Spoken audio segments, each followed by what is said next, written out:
Hello, everyone. It's me again. Anyway, it's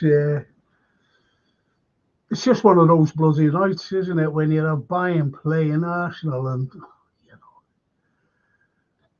what semi-finals, quarter-finals they are as well tonight. So I think a lot of you will be watching the semis or the quarters, to be honest.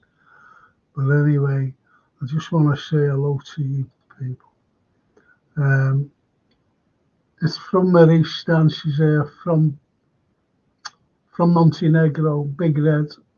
She says, hello and good evening, Frank. I think Chris is with the FK Monty Reds watching on the big screen, hotel TV room, and will hope to join too later. Best wishes you and to all the chatters from him too. Thank you, Mary. I know that you're going in to watch the game, so good luck with that. And John Conway. Hi, Frank. Hiya, John. That's lovely. Thank you, mate. Lee Wizkid. Hi, Frank. Hi, there. Hi, Frank. Hi. And hey, Frankie. You like and subscribe. Ah, that's right, yeah. Like and subscribe. Thank you. Thank you so much. Here, Mikhail. Get the algorithm up, people. Yes. Yeah. I'll be nice, to get them up. So what do you think about tonight as well? This falls on at terrible times, unfortunately. I'll be doing one later on, on Thursday. On Thursday, post-match at Atalanta. I'll be doing the post-match. And anyway, the Red Bears as well. Good evening, good afternoon, and good morning, wherever you are on planet Earth, says the Red Bear. And I've got my great guest in here, just a lovely fella. I think it's only me and him tonight, to be honest. And I think he'd be made up with that because he'll never stop talking. That's the great George Scott. There he is. Hi, George. Good evening, everybody. I'm in the throat. I'm sure I can pull it out. Yeah, you'll be able to do all this, won't you? Can I just,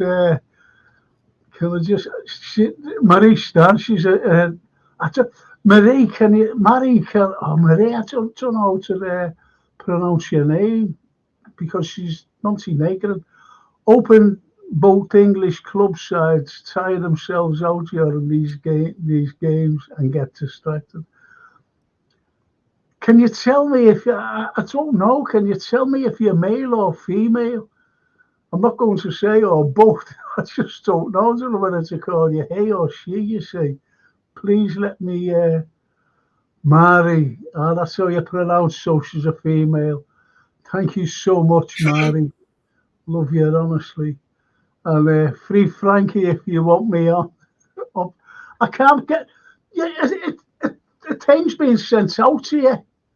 The thing's being sent out. If not, you'll have to wait for Jason to get back. You'll have to wait for him to get back. He won't be back for another 15 minutes. Be Wizkid. Hi, George. Hi, Lee. Mr. Wizkid. You're going to love this. Good evening, Frankie, and all the Frankie lights. Now drink these. George. Yeah. A few scoops there. Oh, George. I won't be standing up if I start drinking them. Good God. Thank you. It's just good, isn't it? And the operator, good evening, Redbeard. And he's saying, yes, and TW. Hi, George, you legend. Hi, TW. I have to keep changing my glasses. Do you know what? I've got a bad head for some reason. Do you know when you have a bad hair day? I've got one. I don't have any bad hair days, Frank. They're long gone. Oh, God. I don't care. Oh, brilliant. Oh, the Redbird says, George, now we got a real gentleman on your boss and your boss as well, Frank. Isn't that lovely? Yes, lovely. That means you got an old fella. That's two old fellas. You got a fair bit of knowledge about the club over all them years, though, Frank. This is it, you see. Imagine these lads now. Imagine these lads now. Yeah. As they're getting older, they're going into another generation and they'll be able to tell their kids, if you know what I mean, and their grandkids. That's why, George, the Southampton game, I got a ticket, for me and my granddaughter and our Francine to get up to the game. I was just made up. I've been with all my grandsons, you see. I've been, the two not all, but the two grandsons to the games. And she was the only one, the little red, my granddaughter that I hadn't been in the game to. Yeah. I was delighted that I could say, when I go on, like she can say, I was at the game with my granddad, I've been in the game with my granddad. So I made up with that, you know what I mean? Yeah. And that's what we Liverpool people are. This is what we are, us Reds. Through the generations, yeah. Oh, look at that. George and Frank Hands and Ann says, roll me one up, fat boy. What a name. The unfair Redbirds, these are all Classic. just good lads, you know what I mean? Good evening, Lost Boy George, you legends and gentlemen. But once you're an adopted Scouser, you're never lost. How about that? That's fantastic. Yeah. Thank you. You're absolutely right. Yeah. Do you know, talking about the generations, Frank, I was at the book launch for Tommy Lawrence the other night, and I was in there with Phil Bursma, Harry Gale, first black player to play for Liverpool, fantastic. Gordon Wallace, Big George Sefton, voice of Anfield, and the stories were wonderful. Just shows what Liverpool's all about. About the cross the generation. Alan Kennedy was with us as well. It was a really, really fantastic night, and great tribute to Tommy Lawrence, one of the great goalkeepers before we came with Clemo and everybody's and Allison and them now. But he was the original, wasn't he? Wasn't he the first sweeper as well, George? That's what the book's called, Sweeper Keeper. Yeah, he was the first player to come out of the box and pass it rather than just hoif it up the pitch like they used to do in that generation. Three bounces and boot it. Yeah, no, that's right. That's right. What they used to do. Yeah. Always cleared his lines. That was the beauty of Tommy Lawrence. And I said to him, one night, I had a little night for him. And when I went to see him to tell him about the night, me and a lad named Ian Golder, and I said to him, Ian was there. I spoke to him. Yeah, I spoke to Ian. Oh, was he there, Ian? Yeah, he's asking for you. He came over and shook my hand because it's the first time we've met. And I've had a lovely message from him since as well. Yeah, he's a nice fella. He is. He's a nice fella, Ian. But me, and I said to you could ask him. You could have asked him what I said to him. I said to Tommy, I said, hey, Tommy, I said, that nickname, you've got the Flying Pig. I said, what do you think of it? He went, I like it. I just laugh about it. Yeah. That was Tommy Lawrence, wasn't it? That was him. He's quite proud of it, yeah. A gentleman. Because he was always covered in mud.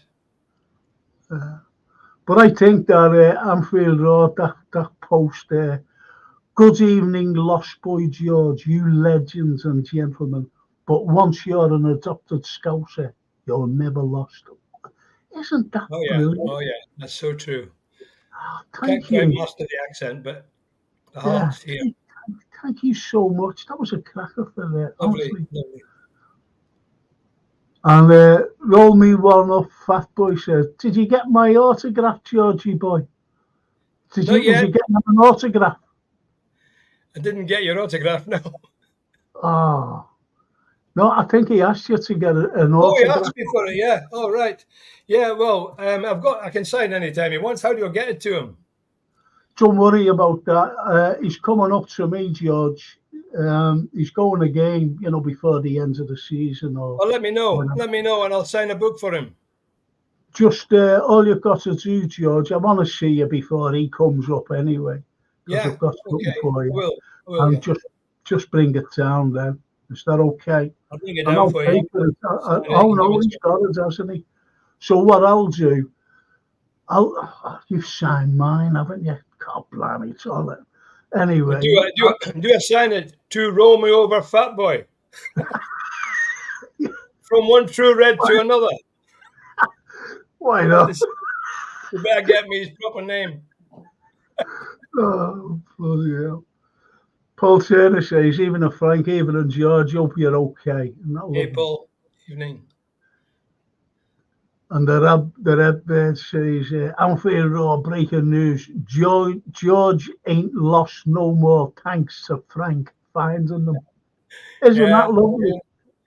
Frankie No found more me lost. wandering around. The lost boy. Fantastic. Sounds like a great night, George. I'm glad you and the others like the Frank Carlyle have all passed on your knowledge to our generation so we can retell your stories. Isn't that? That's lovely. That's lovely. I Much just love it, appreciated. I really love it. I really do. And these are good people. And the Lovely. Anfield Road, George is our Scottish Scouser, says the Redbird. And the Anfield Road acknowledges it.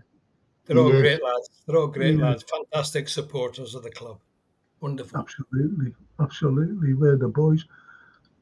And as he is Darrell. Stay hidden. He's become the invisible man. Oh, Are you yeah, okay, Darren. Darrell? All right, George, Frank. Hi, George, Darren. it's me. I'm Romeo up, fat boy. And Romeo, fat boy. You know what? I'm not being funny, but every time he says I can't come on, Frank. So I say, okay, no problem. This is it, and comes on. I can't stay away. He comes on. To say, okay. That's why I said to you before, George, we're the only ones who's on.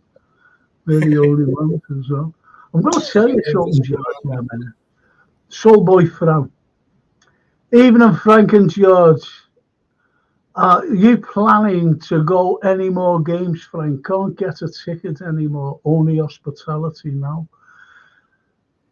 Yeah, I'll be going to. I won't be going to all of them because I got 3 season tickets in the cup, and my 2 grandsons and my son use them really, and I pick one from whichever one can't go if they can't go. No, not horrible. Isn't it horrible the way it We've is? been talking about that before they told me lunch about the fact even the players, even the ex-players, struggle to get tickets.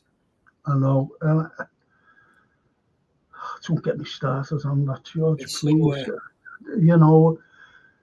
I've been that's following how it Liverpool is. since your day, George, since your day. And it's very difficult. Do you know, my daughter, Francine, and myself, this is, she'd tell you, she ever meet you, I've been on the bloody waiting list. How long is it now? 24 or 25 years. For a season ticket. Yeah.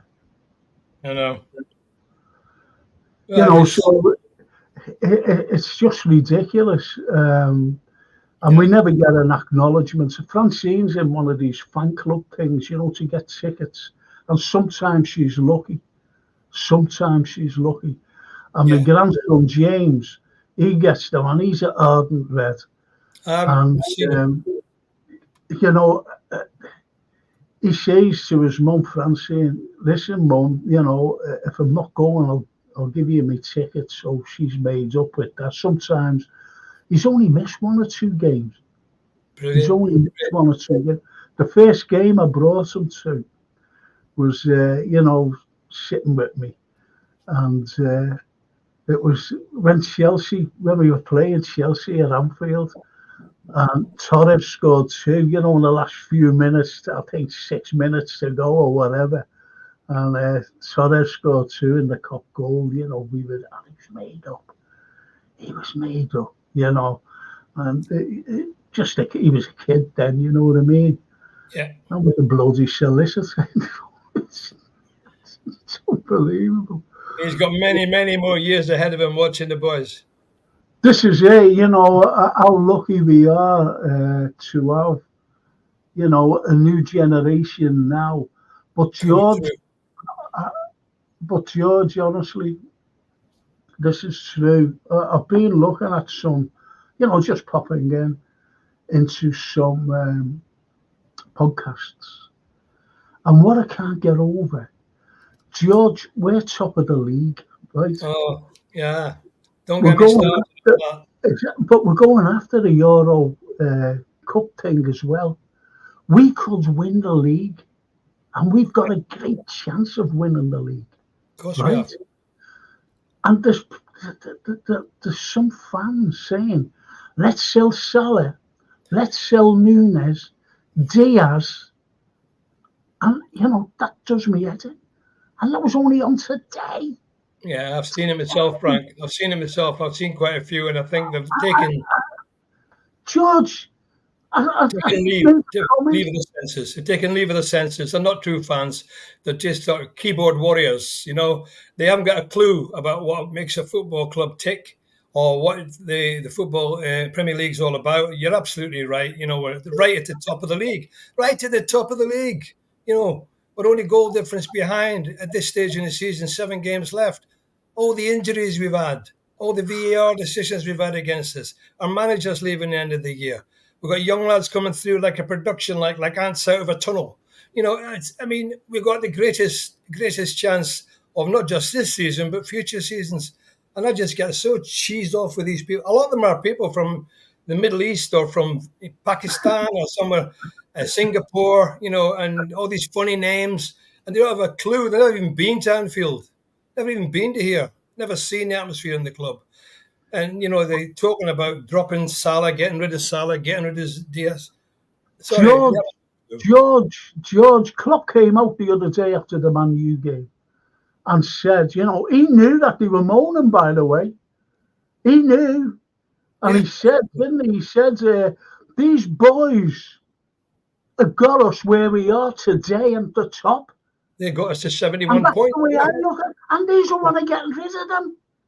I mean, Frank, George. on Saturday, I was disappointed, as everybody was. We were all disappointed because we missed so many chances.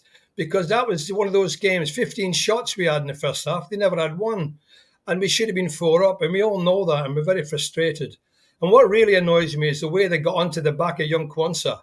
Okay, he made a mistake. One mistake. After that mistake was made, that lad kept his head up and he created the penalty through passing it inside his feet to Harvey, and we got the penalty. And he must have been devastated. So instead of getting on his back and forcing him to cancel his Instagram, they should be saying to the lad, come on, get your head up, on to the next game. People make mistakes. Nobody's been born doesn't make a mistake. And absolutely. I was shouting like everybody else. I was shouting at the television, what are you doing? But at the end of the day, get on with it. We all said, and it's right to say, what are you doing? And it's right to criticise. Yes. But not to get shut at them. It's like Mo Salah. How many assists does this man need? How many more records does this man need to prove that he's a Liverpool legend? And there's people saying, today, sell him. He's our leading goal scorer. And this is what are they proper fans? Are they proper fans? I don't think they are. I really don't think they are. I don't know what they are, to be honest. I mean, Mo didn't have his best game the other day, but look at that pass he put through for Szoboszlai in the first 10 minutes. He should have sunk that, Szoboszlai. It's a great pass. He's right through on goal. Good save by the keeper, but, like most of the other chances, we just made the wrong decisions. Could have been 5-6-0 up, could have got the goal difference back. And I've seen some Man United fan sites coming in, we were the better team. Ten Hag's doing well. Ten Hag came out in his press conferences, I'm proud of the boys. Proud. That's the worst Man United team I've seen since Ferguson. No question about it. They're a rebel. And they were very lucky they got that win. That's putting it mildly. Same as in the I'll just go through some of these I'll just go through some of these. The Humphrey Rowe says, it's Darryl. Roll me over, fat boy, one question. Ow, roll you over, I mean. And Redbeard, Soulboy Fran, if you were a City fan, you'll get one for free. They are such a massive club, they can't fill the empty head, even with all the free tickets they give out. It's true. And Gary says, Frank, thank you, Gary. Hello to you as well. Gary. And Mary says, Chris used to get tickets about 10 years ago and take FK Monty Reds to Liverpool for the weekends, Cavern Club and match. But that stopped back in 2014, the last time he saw you on the bus. Yeah, I bumped into him, to Chris. He was wearing a T-shirt and was at the Monty Reds, you know, and I was on an FC TV with that. And he said, would you wear that on LFC TV? I said, yeah. But when I took us out, the bar was filthy. I was going on that night. I can't wear that, you know what I mean? I couldn't wear it. Monty Reds. But, you know, lovely fella he is.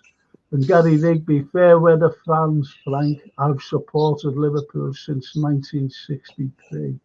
Well done. Yeah, of course you have.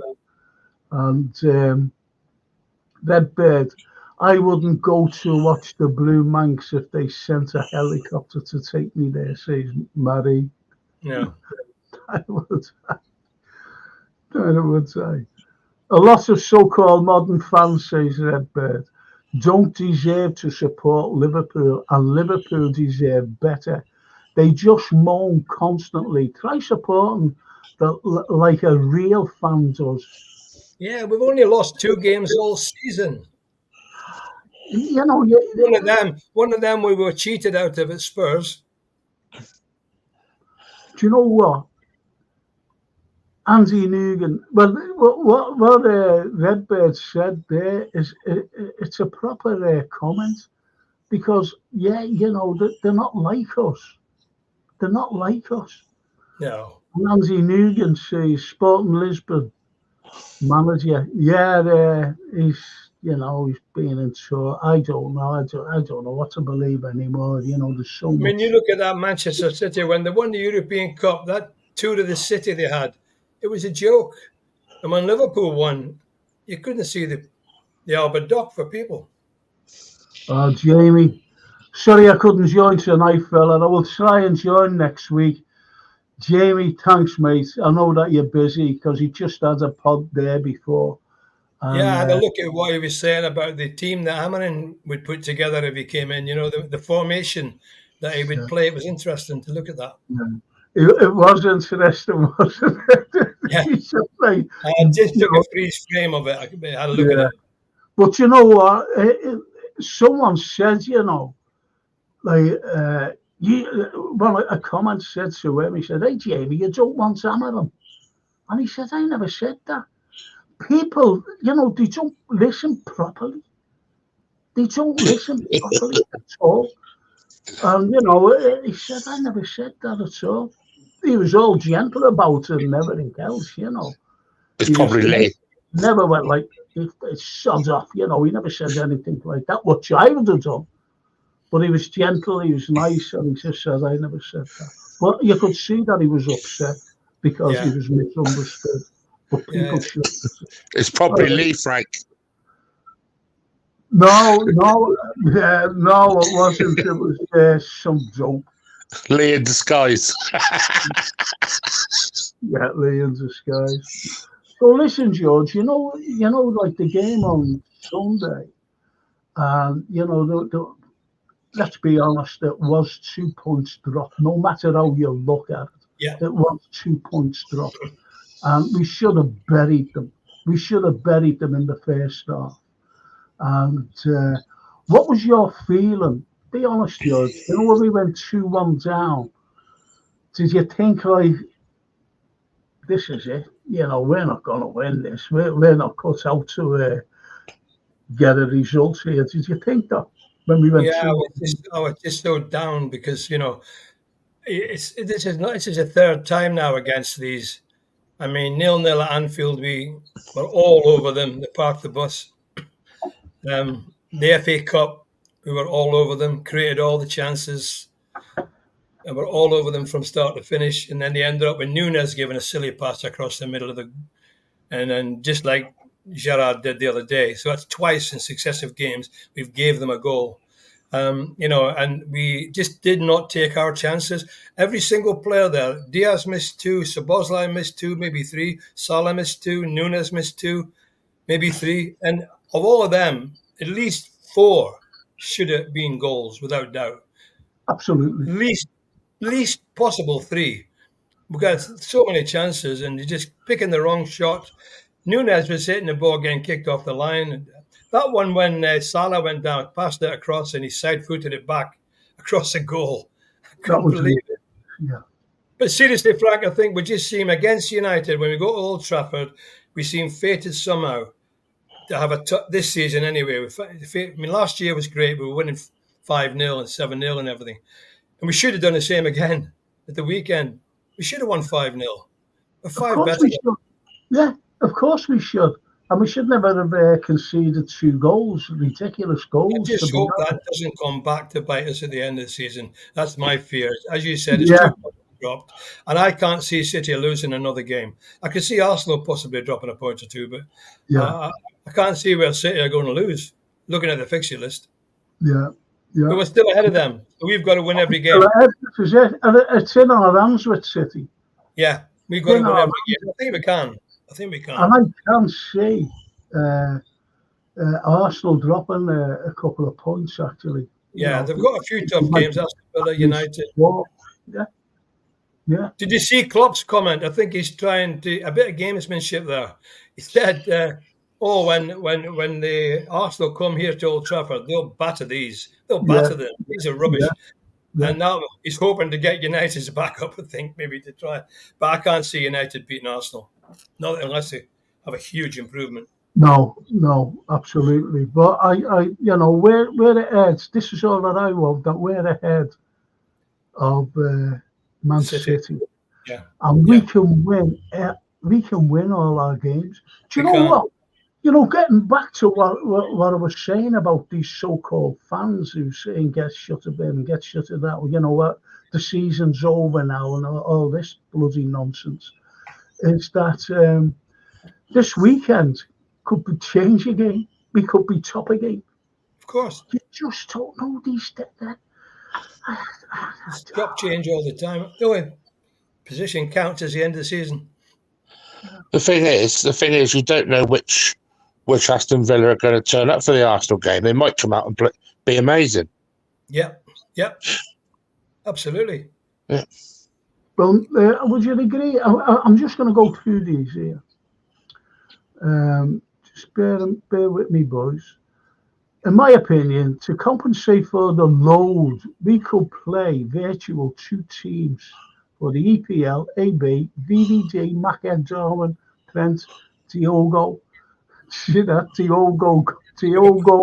Oh, that's a clever. Can't wait to get him back. Very great at that. That's brilliant. Well done.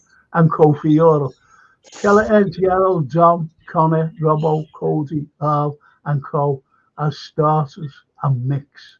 Right, it's a fantastic. She's got it spot on. She's got it spot on. And I think I'll be coming to you about the team, boys. Soulboy, out of the players back in training this week, Jota, Trent, Ali, Batatic, who goes straight back in. Don't mention that yet, George. No, don't worry. Thank you. And don't you as well, Darryl. No. Stop it. Spurs away, say Tony, could be a tricky one. Yeah. And I agree. We got them at home. George, if the English clubs progress in Europe, they will have a difficult schedule. Need to see the whole picture, not just the Good point, Matt Murray. Great point. That's a good point. So getting back there to out of all the players, what Soulboy says, we will answer that, Murray. We will answer that, sweetheart. Soulboy, out of the players back in training this week, Jota, Trent, Ali, and Batatic, who goes straight back in. George, I'm sorry to. I'm trying to think if they're 100% fit. Now we don't know whether they're 100% fit. Physically, they will be, but will they be in terms of match fitness? That's the thing. In 90 minutes, match fitness to the highest. Yeah, I don't think.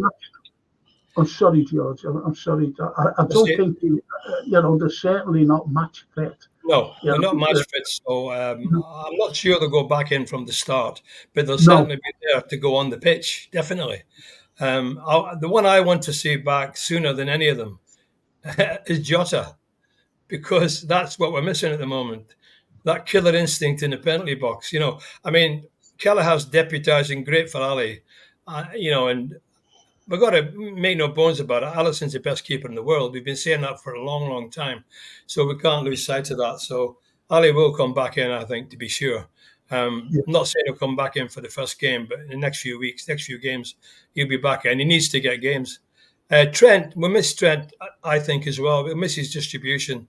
And we've taken him for granted for a while. So I'd like to see him back. I would say Jota, then Trent, then Ali.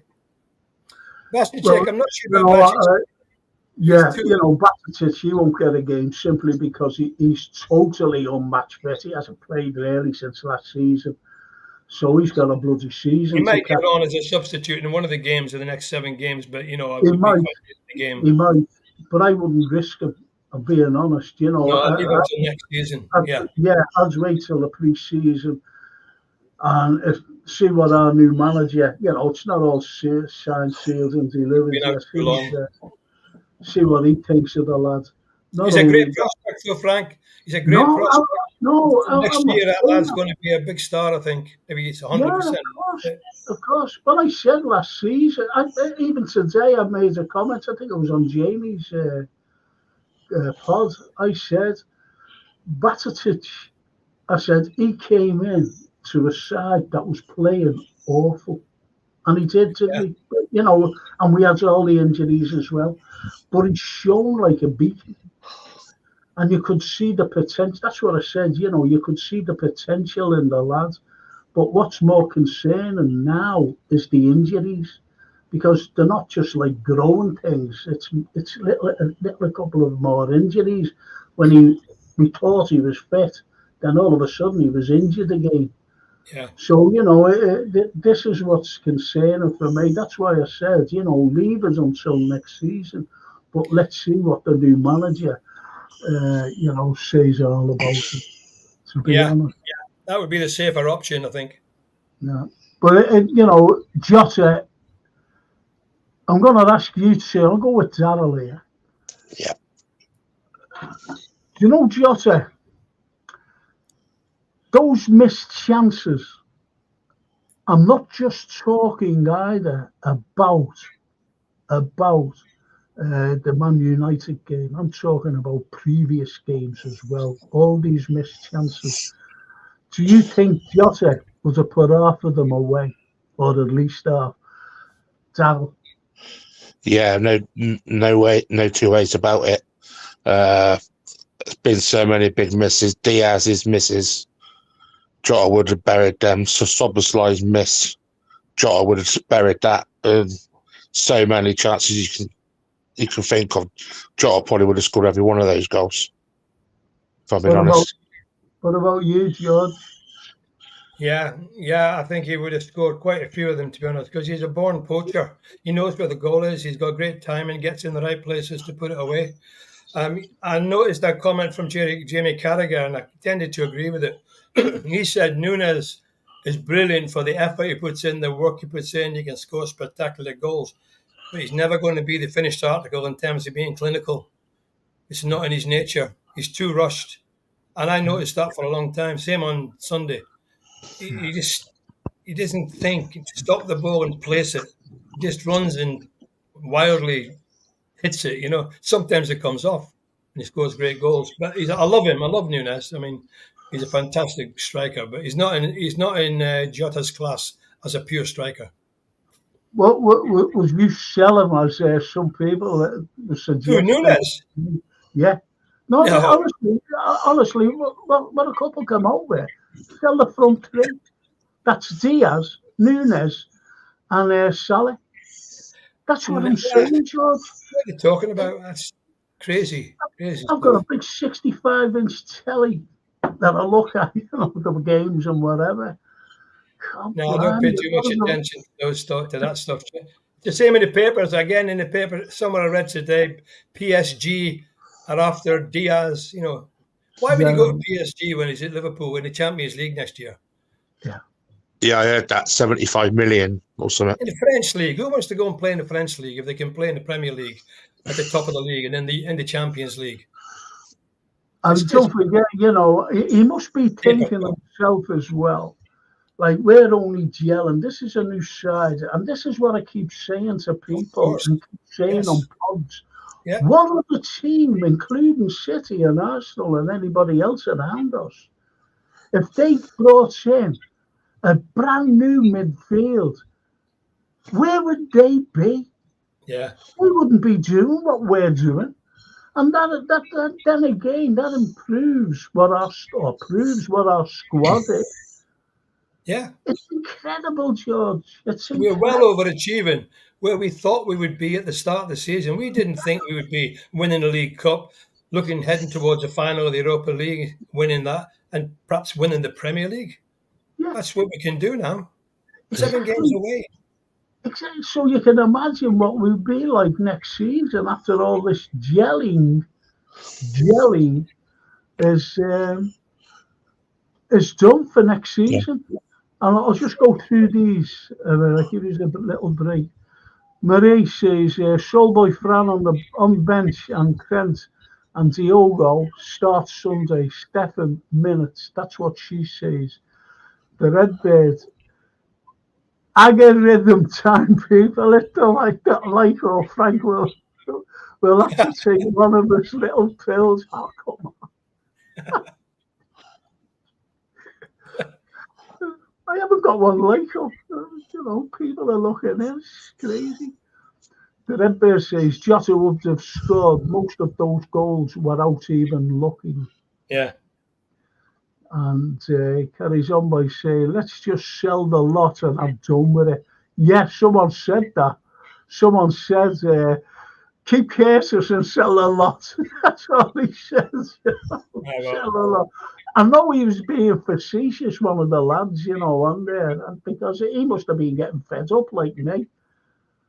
He must have been, He just got a bit fed up on Sunday with what happened, And TW says, agreed Jota would score more goals than Nunes, but he has big injuries every season. That needs to stop. That's true. Totally agree. Yeah, that's true. And Mary says, Redbird, can't we sell those fans? Who want to buy them? Yeah, I would go. They're not really fans, are they, the way they go? No. Well, even if Gerald, good to be back. Shame about the result, but shame. Yeah. Yes, absolutely, Arthur. Some fans now, they have 2 bad games and it's get rid of. They were saying it about Kwanzaa. I know. Yeah. I don't know. Are they school kids or what? I just don't know. What they are, they're not grown-ups. If we had Torres, Gerrard and Mascherano now, says TW, we would be champions several times over. I agree with that, I think in the next 7 games, Frank, we've got to cut out these silly things. I mean, like when Van Dijk clashed with Alisson at Arsenal, cost a goal. When Nunes passed it across the penalty box in the cup tie, cost a goal. And then Kwanzaa passing that one across cost a goal. We've got to cut these things out. We can't afford those mistakes now, between now and the end of the season. Unfortunately, Kelleher was out of his goal because he wasn't expecting it. He's expecting a back pass. So he came forward for the back pass. And he was taken by surprise. And when I think Ferdinand, it's a great goal, but I thought he mishit it a bit. He swerved it. It just got inside the post. Very unlucky. Well, Redbird says Diaz's dream is to go to Barcelona. He said that in an interview last year. You could ask why would he say that while he's playing for us? Yeah.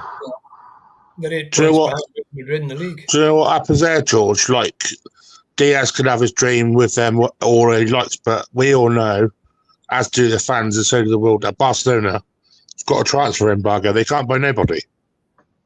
Yeah. So, well, they're 8 points behind Real Madrid in the La Liga at the moment. And, they've got financial problems of their own, I think. Yeah. No, you're right. You're right. And they wouldn't be able to afford them anyway. No. To be honest. Just give him a rise. He's on less than, We've got to keep all these players. These are the players, like Klopp said, that's got us where we are. And they've all got at least another season or two in them. Yeah. Oh, yeah. Diaz, I think Diaz has been brilliant. Diaz is on 25 grand a week. 25 grand a week. Who's that? Diaz is on 25 grand a week. Is that it? Yeah. 25 grand a week? Yeah. Salah's on about 300 or 400, doesn't he? 1,000. Yeah. That's wrong then. I can't believe that. I can't believe that. Yeah. He told me that, and I can't believe that. No, he's on a very low wage, George. Yeah. 25,000 a week. Yeah. Well, that surprises me, Darren. But I really think that, he deserves a treble rise if he's on that. I know he's on a very, very low wage. Mind you, if that's true, it's ridiculous because Thiago's on loads of money and played a game all season. Yeah, 200 grand. That's true. Shocking. That is shocking. And he never got where we are today, did he? Don't ask JK about Thiago. Sorry? Don't ask JK about Thiago. No. Tony Orsi. He doesn't exist. He's not been seen anywhere. I know, but he never got where we are sitting today, this season, has he? And Diaz has. See that goal he scored. He's like JK and Darryl, the Invisible Man. Yeah. Well, exactly. But if you look at that goal he scored against Man U, that was a cracking goal. It was a cracker. Not only that, but when I thought he was going to win it, when that ball came over and he hit it, and it went over the bar, we would have won the game. Oh yeah, that was a bad miss. But do you know what? Wasn't the goal much harder that he scored than the miss? Yes. It was. I thought it was, yeah. He hit it too good. A really good chance at the end. He was right in front of the goal. I mean, don't know what he was thinking there. But Tony Orsi's, I'm positive, getting that late equaliser totally shifted my mindset from, losing the team title over to it's still on. So, that's his comment, and I totally agree. And Marie says, let me send them fans to City. They need them. In fact, I'd pay City to take the lot.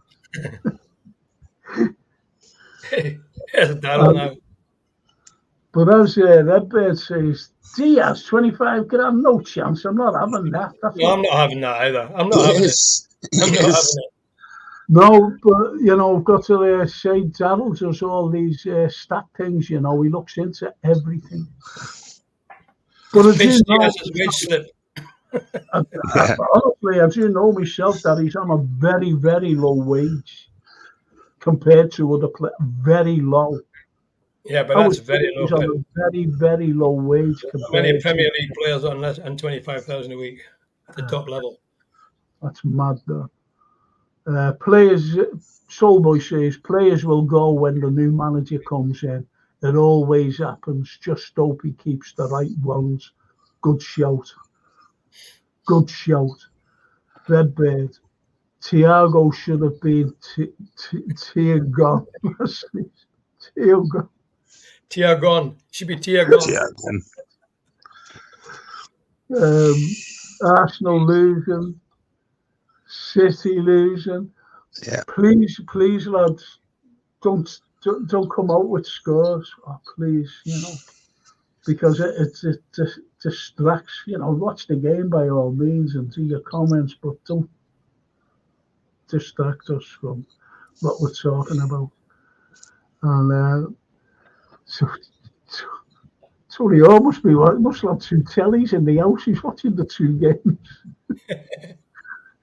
Then there's cracking goal. Don't make a great career playing for Liverpool. I think Thiago was another millionaire, sick note, just like Naby. Yeah, Naby Keita. And you know what, though, George? Well, it's sickening and ironic in a sense that Naby Keita, however you pronounce his name, he played more games than Thiago. Yeah, definitely. It's ridiculous. I think I played more games than Thiago. In my head. As well. I think Daryl's made more appearances on the pod than Thiago played for us. Oh, I am. I've got my 100th appearance today. Yeah. Oh. Cap. Oh, brilliant. And for next season, under the new coach, whoever it may be, I would like to an improved bit of pace into the side, especially on the wide areas. Says Anfield Row. I'll just let me read these out, and I'll get back to that, Anfield. And I'll ask George and then Daryl. I'll get back to that, because I'd like to see you with the new coach, what will happen. And TW Diaz on 56 a week. A bit more like still low. It's still low. Still low, isn't it? No. Still low, but it's a bit better than 25. I think he's dyslexic, is Daryl, when he was reading numbers. Anyway. It's a bit more than I was on, Daryl. Yeah. I'm a little bit of a blonde moment, even though I've got no hair. Anyway, Mary says, need them two English clubs to struggle so that their minds are distracted for the EPL games. Oh, there's me mate, TW. Hey, Frank, Daryl, George, live chat. He goes on these pods where I go on, you know. And it's nothing at all to do with football. It's political, you know. It's all really the intellectual stuff. Yeah, no, it's not intellectual. We just have a go at it. But anyway, you know, it's one of those things that it's a great narrative and the great people who present them. One's an homegrown judge from New York, and he's great. Wow. He's absolutely great, and he comes out with the right questions. You know what I mean? And he does. And he's got the guests on, and well, the guests are absolutely brilliant. So that's DW. He's a Scouser. He's a Scouser, like me and you. And there's Tony. I want both of them chasing next week so they can rest players. Yeah. Okay? Diaz dad gets him a pay rise, says Showboy. Yeah, I think so. Oh, Mick, sorry, there's another lad. Which is why Diaz is angling to jump. You're spot on, and you do. Through my profession, George, I've been seconded, and I'm talking about several times. Several. And, you know, they know exactly what my fees were and what I was getting. And they said, yeah, we'll give you X amount. We'll give you X amount. But I'm a loyal person. I'm a very loyal person. Yeah. I'm loyal to people because I respect people. If people show me a little respect back, you know, they'll have my love and respect for all, you know, for always. So I'm a loyal person. But the likes of footballers, let's be honest, these lads, they're all right, 56 grand a week. Now he's looking at players, the likes of Thiago, who's on over 200 grand. And he must be thinking, well, hang on a minute, I'm flooding things out for him. and he's on that, and he hasn't played a game. That will knock you sick. So if I were Liverpool, I'd just say, well, yeah, almost 150 because I think he's good. I think he's great, is Diaz. And just imagine the lift that would give him. Yeah, that's what negotiation's all about, isn't it? Picking the moment and getting the guy lifted. Yeah, make sure he stays. Tie him to the club. Tie him to the club. At the end of the day, as well, with Diaz, he puts in a shift. Whatever game, he runs his socks off, plays every single week, and he's on that kind of money. Just ridiculous. Absolutely. I'm glad Mick Tuck has actually said that. I'm glad, that he's angling to jump, and you don't mind him. Well, if you can't give me a rise, I'm off. And as you said, George, you're an ex-pro for Liverpool. That's how negotiations go on, but it's totally different today, isn't it? It's not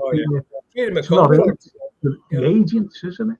Agents. Now you hit the nail on the head. You hit the nail on the head there, the agents. Yeah, look at this. Scottish Bear. Even and Frank, just to let you know, I am not a Rangers fan. Bear is my name. Liverpool through and through. That was a great game, Rangers Celtic in the weekend. Yeah, it was. Yeah. I follow the hoops. Hoops. I'm Rangers. Celtic, yeah. I follow the hoops, not because of Kenny or anything. I've always liked the hoops for some reason, and it was always, I'll tell you for why, and it was Ian Callaghan and this Scottish fella, big left back or something like that. Even like that's a Cali, Cali went like that. Tommy Gemmell. Tommy Gemmell. There you go. That's him. Tommy Gemmell. And Tommy, he went like the size of him, and he went, that's a Cali. Cali's about 6. You're all right, I'm looking at it. He just went out, somebody out. And got off, just ran away. And, I was in the paddock. And, the people were just laughing their heads off. And, they was applauding Tommy Gemmell. Well, we've got affinity with Celtic. This thing, you never walk alone, don't they? And also, most of my family supported Celtic. One of the proudest days of my career was when I made my debut, second game for Aberdeen, and we beat Rangers 2-0 at Aberdeen. And I laid on both the goals, 30,000 there. My mum, my dad, all the friends, family, girlfriend, all there. That was my greatest day in first team football. And they had 9 internationals in the team. They had the Scottish captain, John Gregg. I remember nutmegging him. And he asked me what hospital I wanted to wake up in. Oh, you look meant to get. Oh. What hospital do you want to wake up in, pal? That's unbelievable, that. You won't do that again. Well, this is it. You beat him 2-0. Rangers. It's unbelievable, isn't it? That's how I became a Celtic fan, really. And I'll never forget after Hillsborough. Don't forget that. No, this week. That really killed me, metaphorically, obviously. And Celtic came down and went, get up off your backside, come on to the team, and dragged us up to Parkhead. That's right. And we played, and we started singing "You Never Walk Alone," and it reverberated around the ground, the whole of the ground, singing "You'll Never Walk Alone." Magic. Unbelievable. Unbelievable. I'll tell you what I watched there.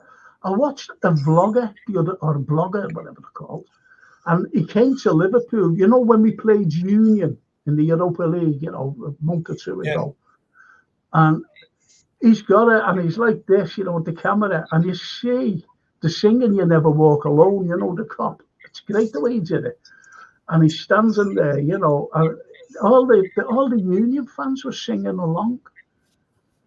And they were waving the flags. They were singing "You Never Walk Alone" with the cop. And I thought, isn't that brilliant?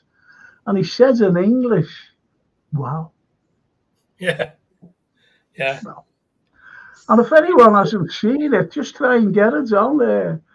YouTube, the Liverpool chat, or I don't know what it was, but it was just this Union vlogger, and he couldn't wait to get into Anfield. And he was saying, obviously it wasn't in English, subtitles. And he was saying, what a ground, what an atmosphere, what this and what that. Just made up to be at yeah. It should be made up to be at the ground, Guys, keep the faith. So much going on and off the fields with the FA and others, says Arthur Schofield. Yeah. Yeah, he's right. The Redbirds, stop with the Gooner and City talk. We ain't interested, not being funny, people, but this is the one channel where it's all about Liverpool, and that's how we roll around here. Oh, thank you, Redbird. Mille grazie. Thank you. Really. Yeah, I look bonkers. Bonkers. No notifications on score, guys, if you don't mind. Thank you. That's you, sir. Thank you, you, sir. Mari says, Lucho really does put in a shift. Yes, thank you, Mari. Yeah, it does. She's got his number saying, I don't like teams playing in blue, and Celtic were great after Hillsborough. They are looked, no, she always come to the memorial with huge banner. Yes, DJ.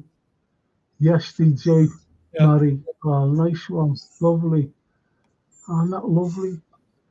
And Redbirds. I follow the hoops because I follow Frank. Nothing to do with King Kerry. Do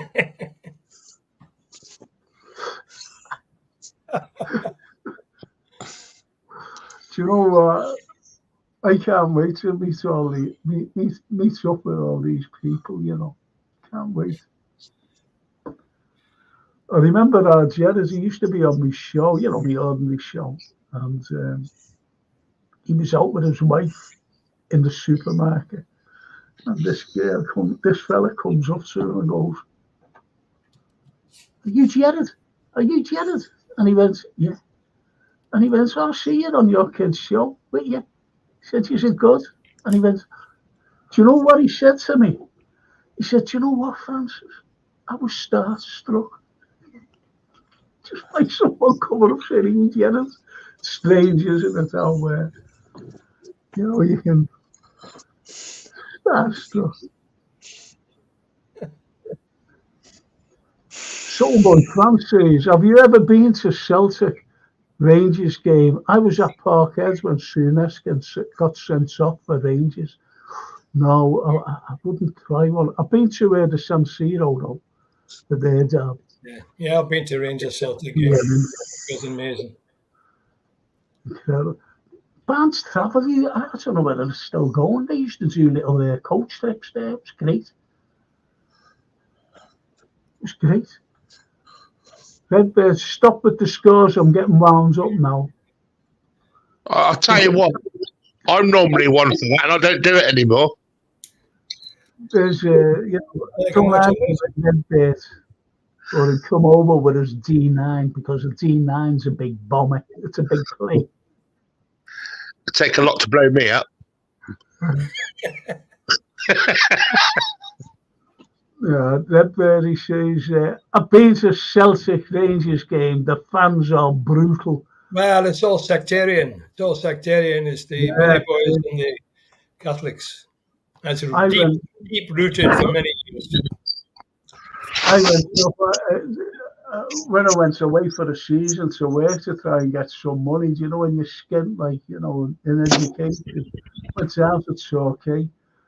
And I was with two Glasgow lads in lodgings, and we used to knock about together. Really nice Glaswegians.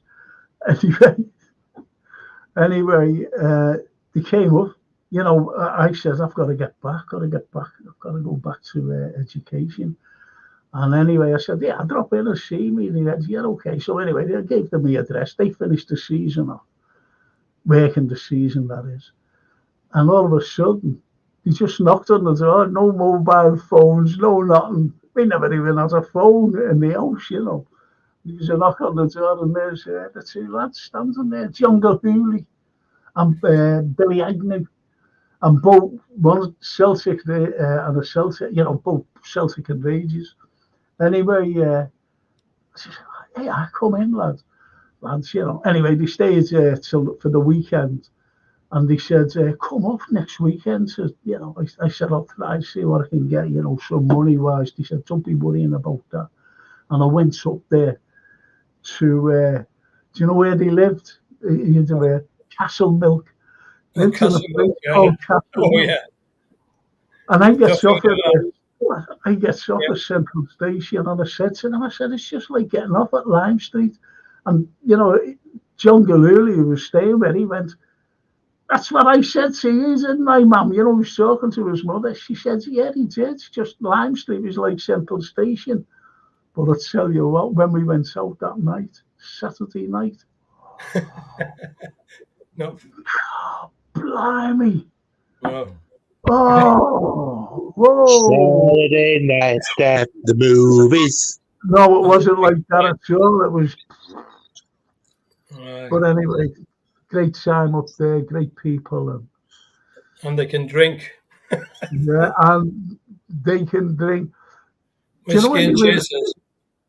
I was standing, John Gilhooly, you know, he knocked at, you know, one of the lads' homes, and he opened the door, and he's seen John, obviously, and I'm standing there next to him, and he went, hey, you comfy? You know, when I went, what did he say? He said, and John said he comes from Liverpool. He went, all right, you know, and he went, hang on a minute, this is true. Where you've got your coats hanging up, you know, on them coat hanger things. Yeah. He takes his coat, right, and down the sleeve, he's got this thing sewn in. I don't know what it was. So anyway, he put it on, and as he put it on, the sleeve went up, and this big sob come out of the top. I went, and he put it back. I went, you're not going on with that. He didn't understand what I said, and he just walked on. Oh, blimey. Yeah. That was my wonderful Glaswegian experience as a young lad, you know, as a 20-year-old. Anyway. Not for the faint-hearted. Oh, no. Ian McCain says McManaman's goal at Celtic from the halfway line. Oh, brilliant. Yeah. Fantastic goal. He took it in our heart, didn't he? And ran with it. Beat everybody. That was fabulous. Yeah, he scored a similar goal against Bolton in the League Cup final. He did. Yeah, right now. At Wembley, Yeah. Twist and run. Brilliant. How about the Scottish Bear? Billy McNeil is my dad's cousin. Wow, he was some player as well, big Billy McNeil. Not Yeah, the bonkers says, I see things. Any Amarin update and PSG 75 million for Diaz. That's a fact. There's nothing, is there? They've just been talking to Amarin. Yeah, they don't. We won't find. I don't think we'll find anything out till the end of the season. No. Yeah, I don't think there's nobody else apart from Klopp who's tactically like him apart from Amarin. I don't think so. I haven't said that, George. I never said that. No, I didn't say that. He's a bloody malingerer. That was me. That's the greatest story, must be, ever told about Chris Lawler. Yeah. Never missed a game in about 33 years. 2 games in 7 years, yeah. He's limping down the passageway. He's a malingerer. There's that malingerer, Bob. Oh, unbelievable. Do you know, like, Shankly and Paisley, right? Two of the greatest managers ever. And do you think Bob, just sat there and looked at him and just laughed his head off when he got home? Yeah. He must have done. Yeah, they just let him get on with it, because they were doing the hard work. And Bill was he was the star attraction. He must have said to his wife, "Listen to what Bill said today." The likes of Yeah. They all thought he was crazy. They all thought he was crazy. Losing, Bob, Bill, he doesn't know who he is, or he was prostrate like that on the deck, unconscious. Tell him he's Kelly.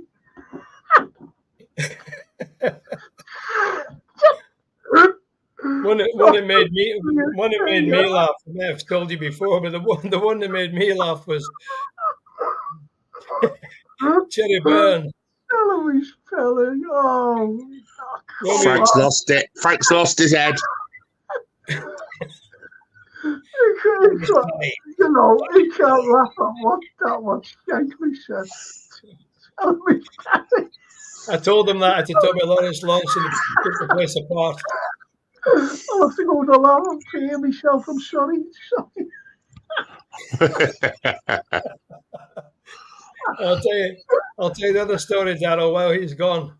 Yeah. Jerry, we were playing against Anderlecht in the European Cup, and I was in the dressing room before the game, and one of the Anderlecht players, Paul, Joseph Churion, his name was, he wore glasses, very tiny glasses, you could hardly see them. He's the only player in Europe to wear glasses.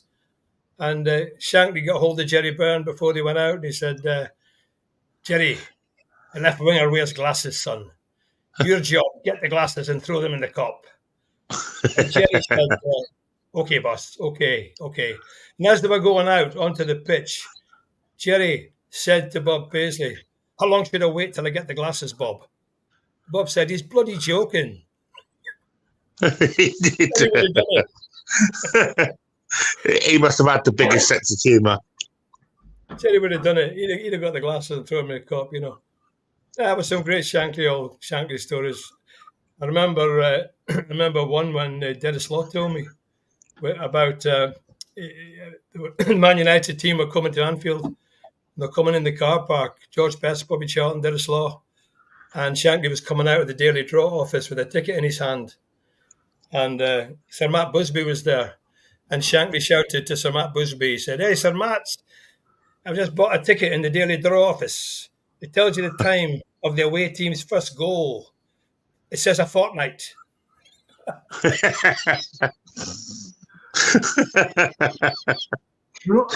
Honestly, I was paying myself there.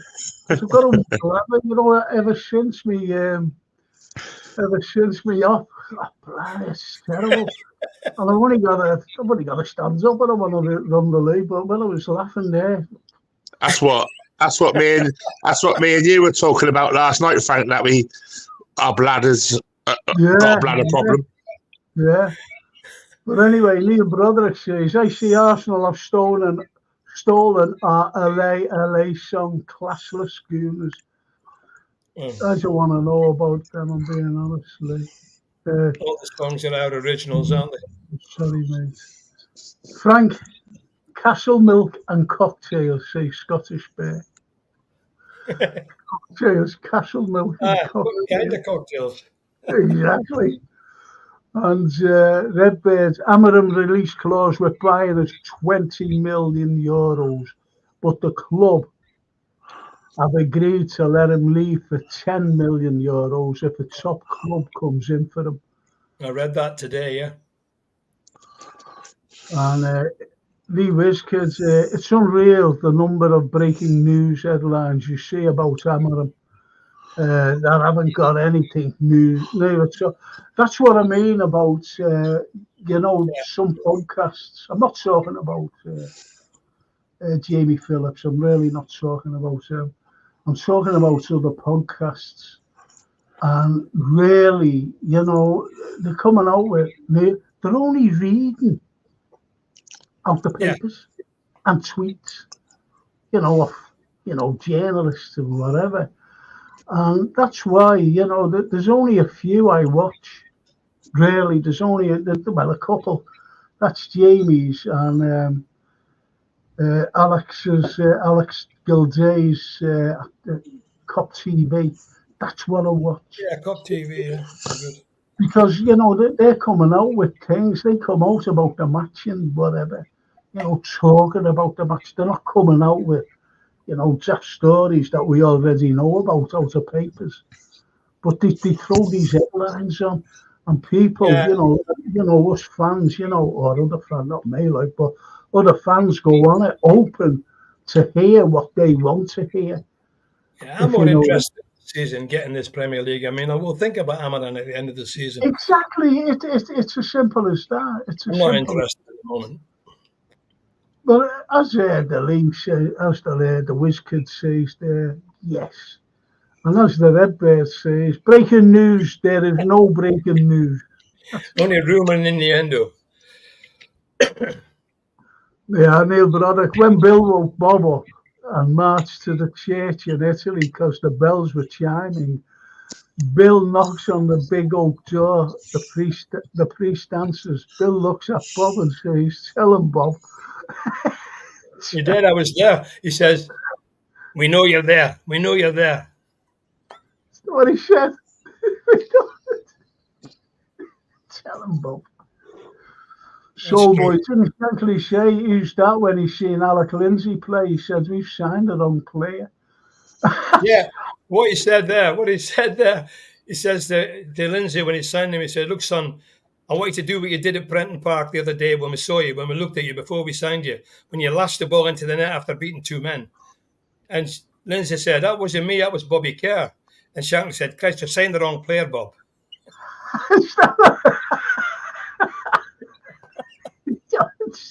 That's it, yeah.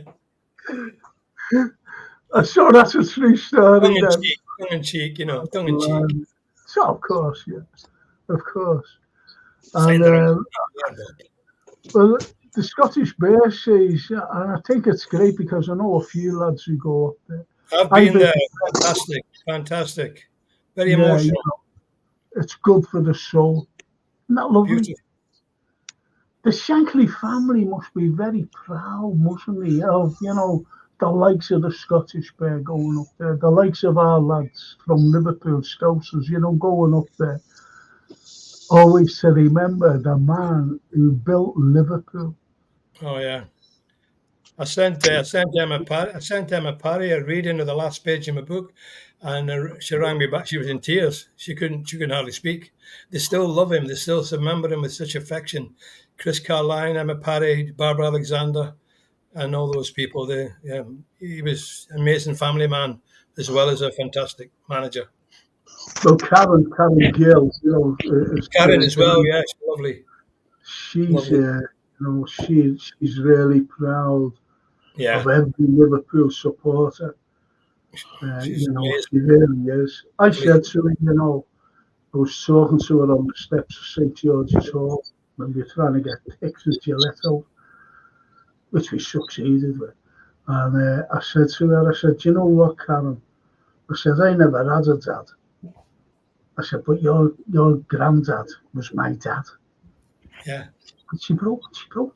If you ever see it, I know. They're very emotional about it all. It's amazing. She just cried. And she grabbed hold of me, you know, give me a hug. I said, "He was, you know." I said, "We loved your granddad. We loved him. Every time we went to match, you know, that's why he loved us back." Yeah. Well, anyway. How much we owe him? Yeah, and I think that's a very good comment what you made, how much we owe him.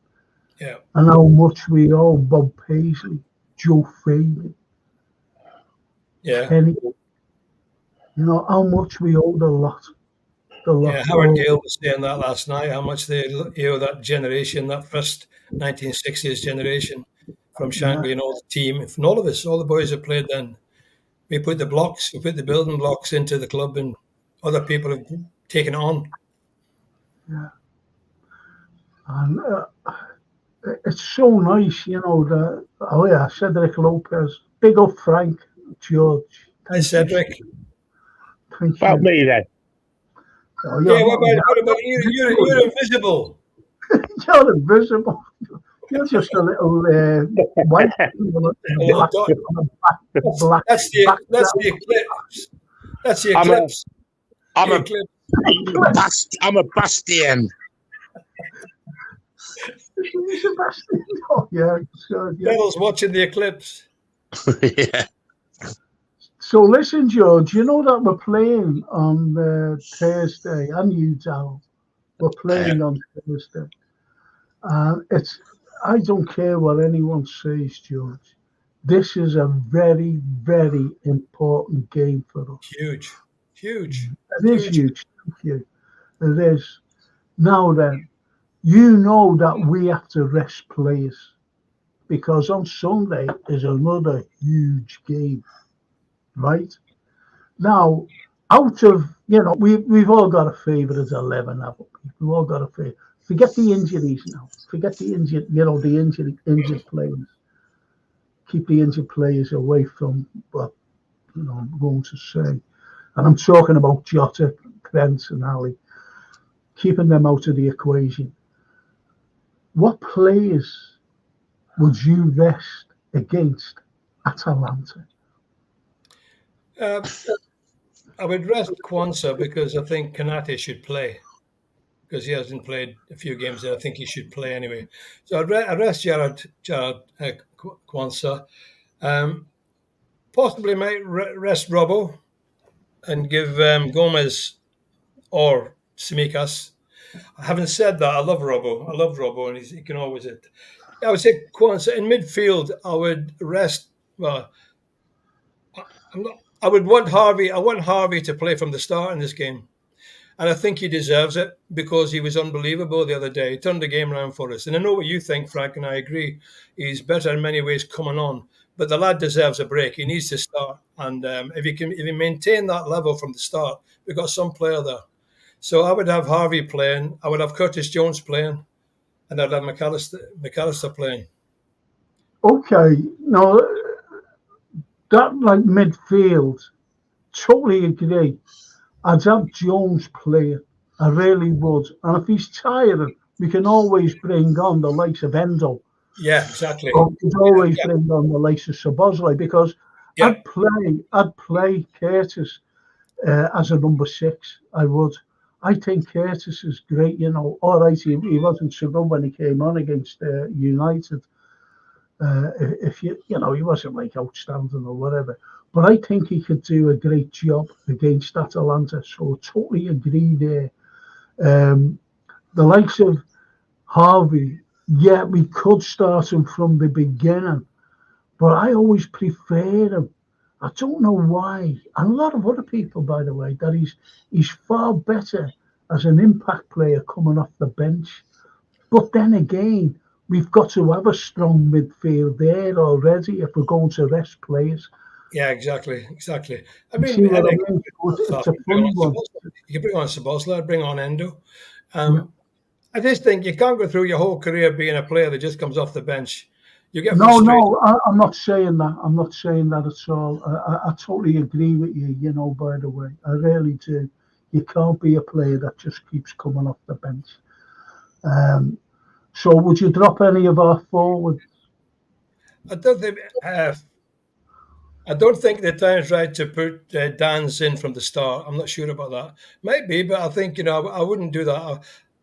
It's a big game, but a game or two away from the final in Dublin, We want to go there. We want to get these cups on the table. I think the time is not like it was earlier where we rest a lot of players and play a reserve team, things like that.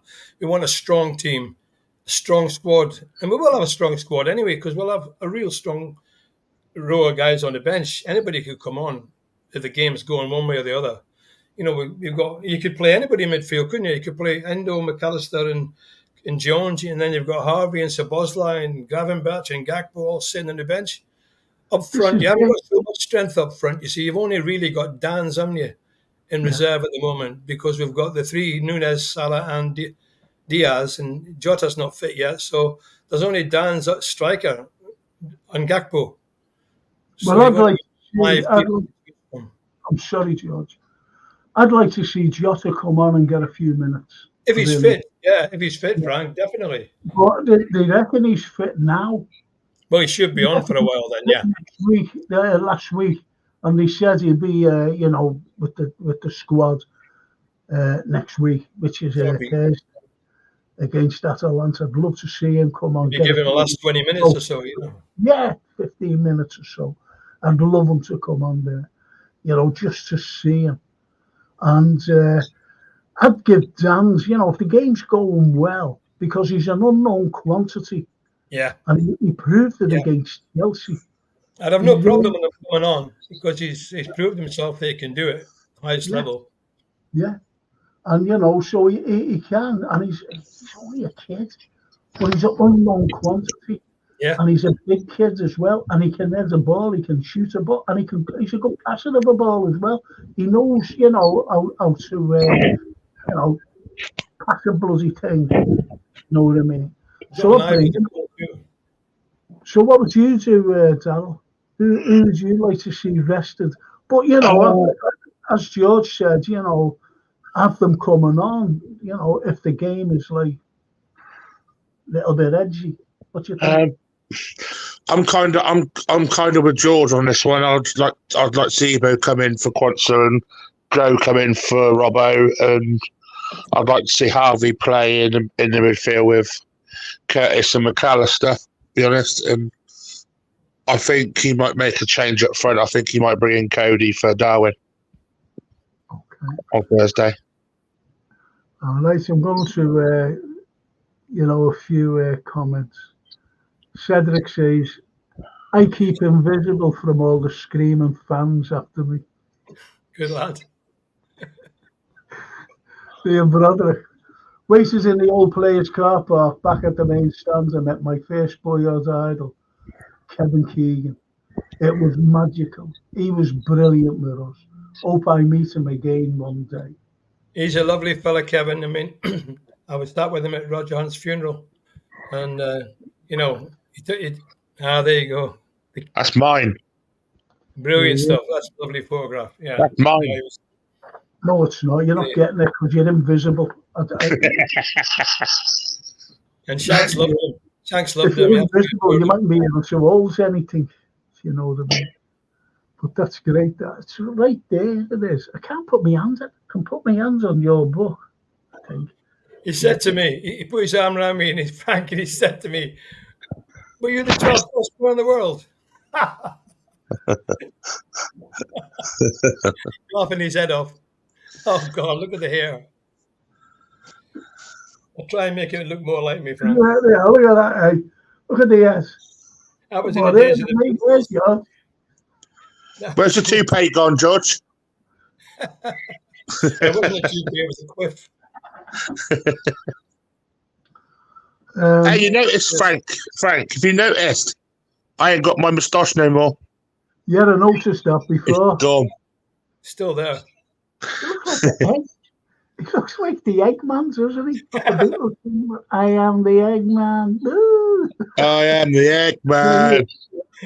Anyway, Scottish Bear says Liverpool needs to play Elliott and Jones on Thursday. Yeah, I agree. Yeah. They won't let us down. They won't let us down. Neil Broderick, I think Klopp is very single-minded. He decides before the game, outside injuries, who's coming off and who's going on, regardless of how good they are playing. I totally agree with you there. Neil, mate. I would start Dan's, rest Mo. That's what he says. Neil Broderick, totally agree. This quarter-final, says Lee Wizkid, need to take it seriously and start strong. Be a big European night. It's always a big atmosphere. Thing is, we've got to go over to Italy. That's right. We need a at least 2-goal lead, at least. Yes, absolutely. And Soulboy, I think we have to go as strong as possible and try to get the job done and then bring people up. I think Alisson might try and get him in the rhythm.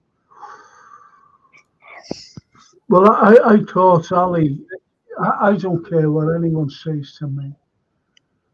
about Ali. I've always said if he's fit, you bring him right back in, because it's not only no disrespect to Kelleher, honestly, no disrespect to the lad. Done a great job.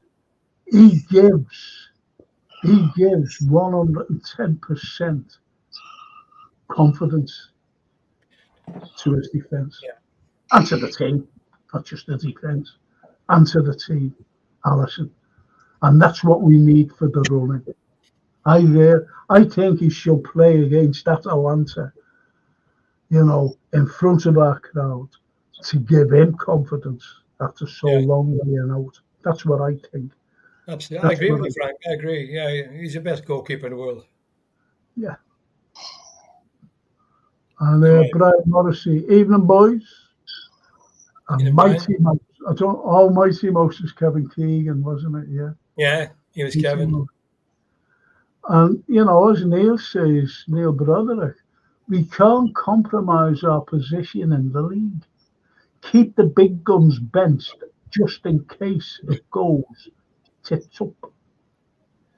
And that's what we were saying, really. That's what we were saying, keep a few of the biggies on the bench. Keep them. Yeah. Even Mo, just keep them on the bench. And then if we need Mo on, just bring them on. If good options, haven't we, Frank, now? We've got fantastic options. But you know what, George, and I'll say this again, I'll keep reiterating. A team is going to get a hiding from us. I think you're right. I think that someone is going to be in for a hiding. But I want it to be in the league. It'd be Palace. We need to do that and to get the goal difference back. Absolutely. What did you say, Darryl? I think we're going to hammer Palace for the weekend. Wouldn't surprise me. Yeah. That was so disappointing about the United game. We could have got the goal difference back. We could have had 4 goals. Yes. Yes. But I think I said on someone's post, I said, what people tend to forget is that we're fighting not only like teams, we're fighting referees and VAR. That's who we're fighting against as well. Yeah. When we got that penalty, I don't know about you, George, when we got that penalty, I thought the referee wouldn't have blown. I couldn't believe it when he gave it, Yeah. I couldn't believe it. It was a penalty, like I'm not saying it wasn't.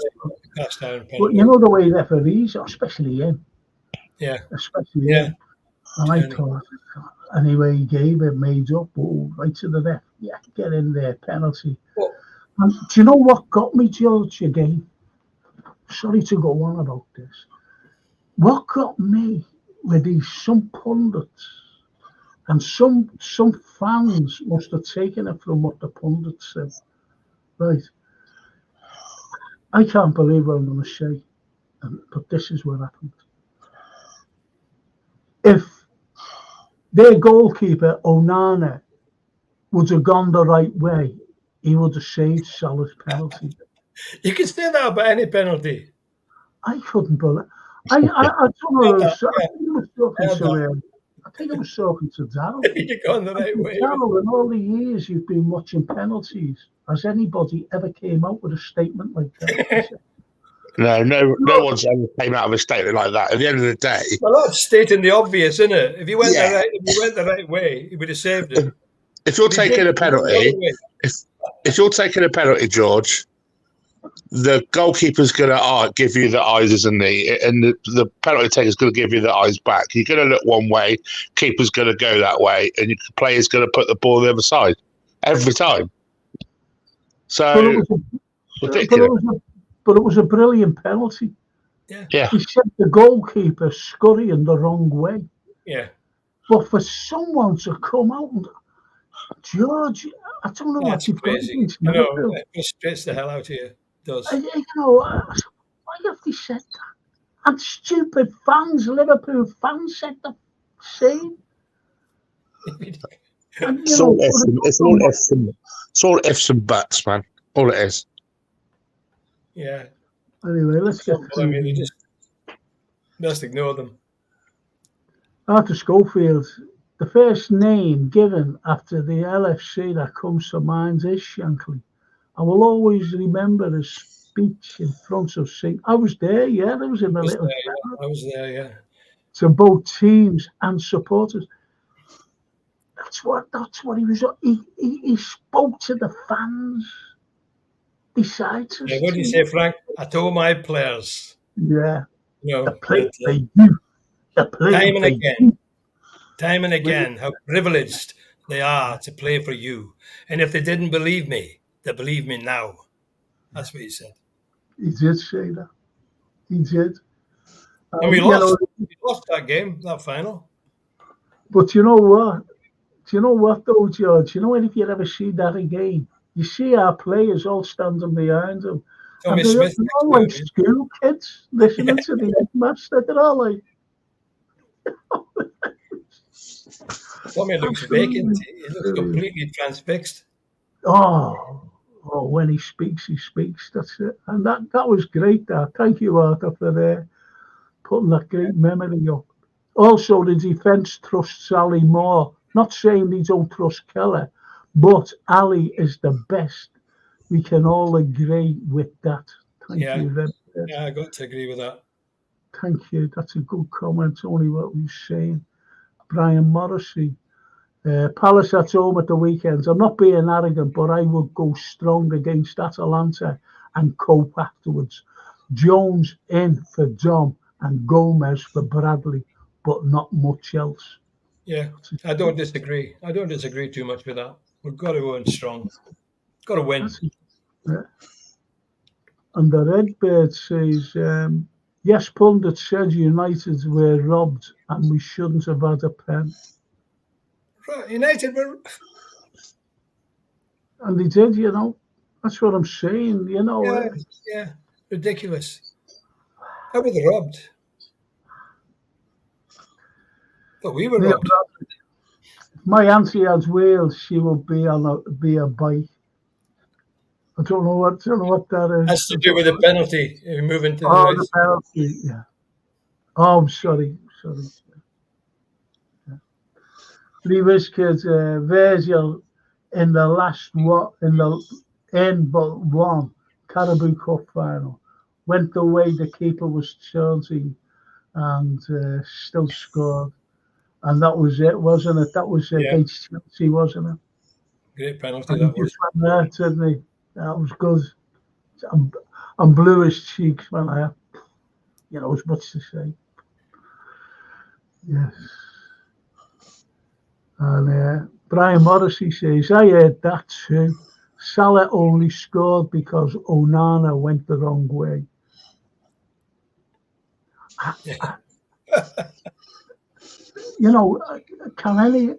I can't really see what the point of saying something stupid as that. It's just a ridiculous statement. Why didn't he just say, if Mo Salah would have hit the ball over the bar, it wouldn't have been a goal. Yeah. I just don't understand it. To me, that's bitterness. That is bitterness. Why didn't he say if Quansah wouldn't have crossed that ball, Yeah. United that would have been it. Yeah. See what I mean? Crazy. Just imagine if Man United has all those chances, and I mean all the play and everything else, they would have said they murdered Liverpool, and they were so unlucky in front of the goal. That's what we were there. We were lucky. We were lucky to get it. They were very poor, very poor. I think everyone's very poor. In the middle of the table team, that's where they should be at the moment. Yeah, George, Terrell. Who had the better or most outrageous pen, Keegan or Souness? I'd say Keegan. Keegan.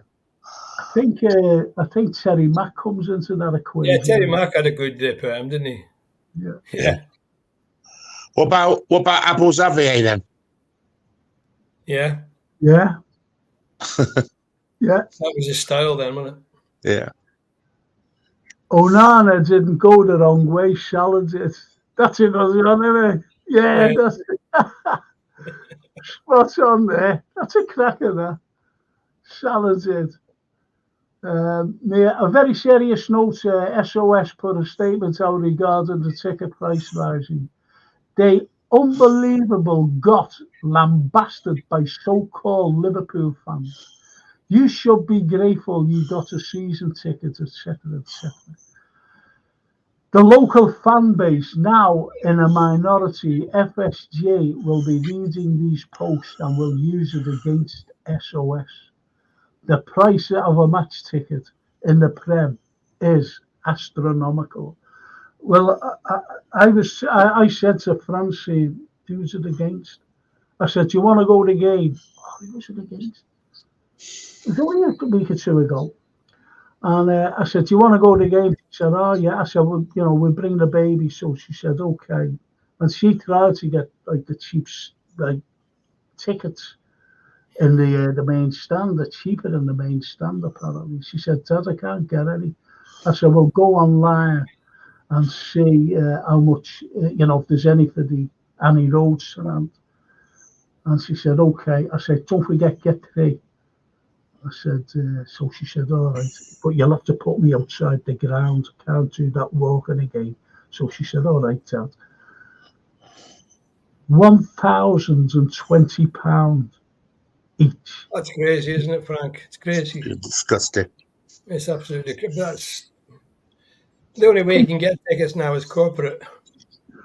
That's what it was. It was a corporate one. But you got free tea and coffee all day. You had to pay for beer. I think you got 1 complimentary beer at half time, but you had to pay the rest. And, get to meet players and, ex-players, that is. And that's the way the game's gone now in every club. Same in Chelsea, Man United, they're all the same. Corporate hospitality rules the roost. The normal local fans just get forgotten.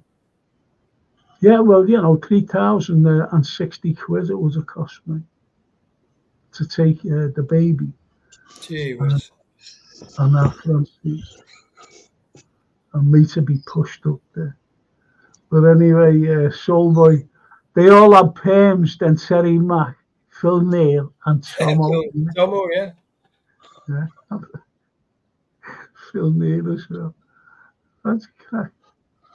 And Arthur says, I wonder which way Jersey would have done. Yeah, Jersey Dudek. Yeah, Istanbul. Yeah. So Jersey. He was putting on the line like a spider. So Jersey. And he was about a yard off the line when he saved that penalty. He must have done the wrong way. If there wasn't any VAR then, it would have made him take it again. Doing the old Bruce Grobbelaar wobbly legs. Yeah. Jamie Carragher told him to do that. He must have gone the wrong way to save it, mustn't he? He must have gone the wrong way. Yeah. The penalties that he saved. Man, the two saves Jersey made that day was unbelievable from the Russian. Yeah, my eyes. Oh God. Shevchenko. People say about the double save from him, but it was a penalty as well. He saved. So that was 3 saves. Yeah. No, you see, when people say who was man of the match, you can't say who was man of the match. You really can't, because you had the likes of Dudek saving those shots, saving those penalties. Miracle saves. Right? Did he win us the cup? Yeah. You had Carragher last ditch tackle to save 13 goals. Was he man of the match? Yeah, he won us the cup. Steven Gerrard with that header to open up the scoring. Yeah. The other fella coming on for Harry Kewell, Schmeitzer, to score a fantastic goal. It's the second goal. Did he win us the match? Yeah. Even Traore kicked one off the line. That's what I was going to say. Yeah. Traore, who gave a stupid foul away in the first 30 seconds, right, made up for it because he kicked one off the line. Yeah. Incredible. Xabi Alonso for the pass. Yeah. For the first goal, you had John Arnerise. He hit the hit player against the defender. And he floated it over. Perfect for Stevie. There's loads of permutations. I think the best player, Frank. Who? All right, Lee, go on. They won't let me finish. Oh, sorry, Franco. No, go ahead. What was you going to say? I think the best player was Haman when he came on. To be fair, he had a good game, Haman. Yeah, changed the game completely. Well, that's it, because Haman, that's what I was going to say. Thanks, Daniel. When Haman came on, he changed the old formation because he just took on Kaka, who was running the game. He stopped him. What about our crowd? What about our crowd at halftime? You never were. Who was it who said it? Maradona. Yeah. Who else?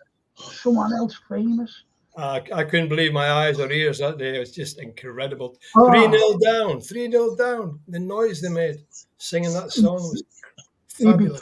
He said that they were the best fans in the world, Maradona. Yes.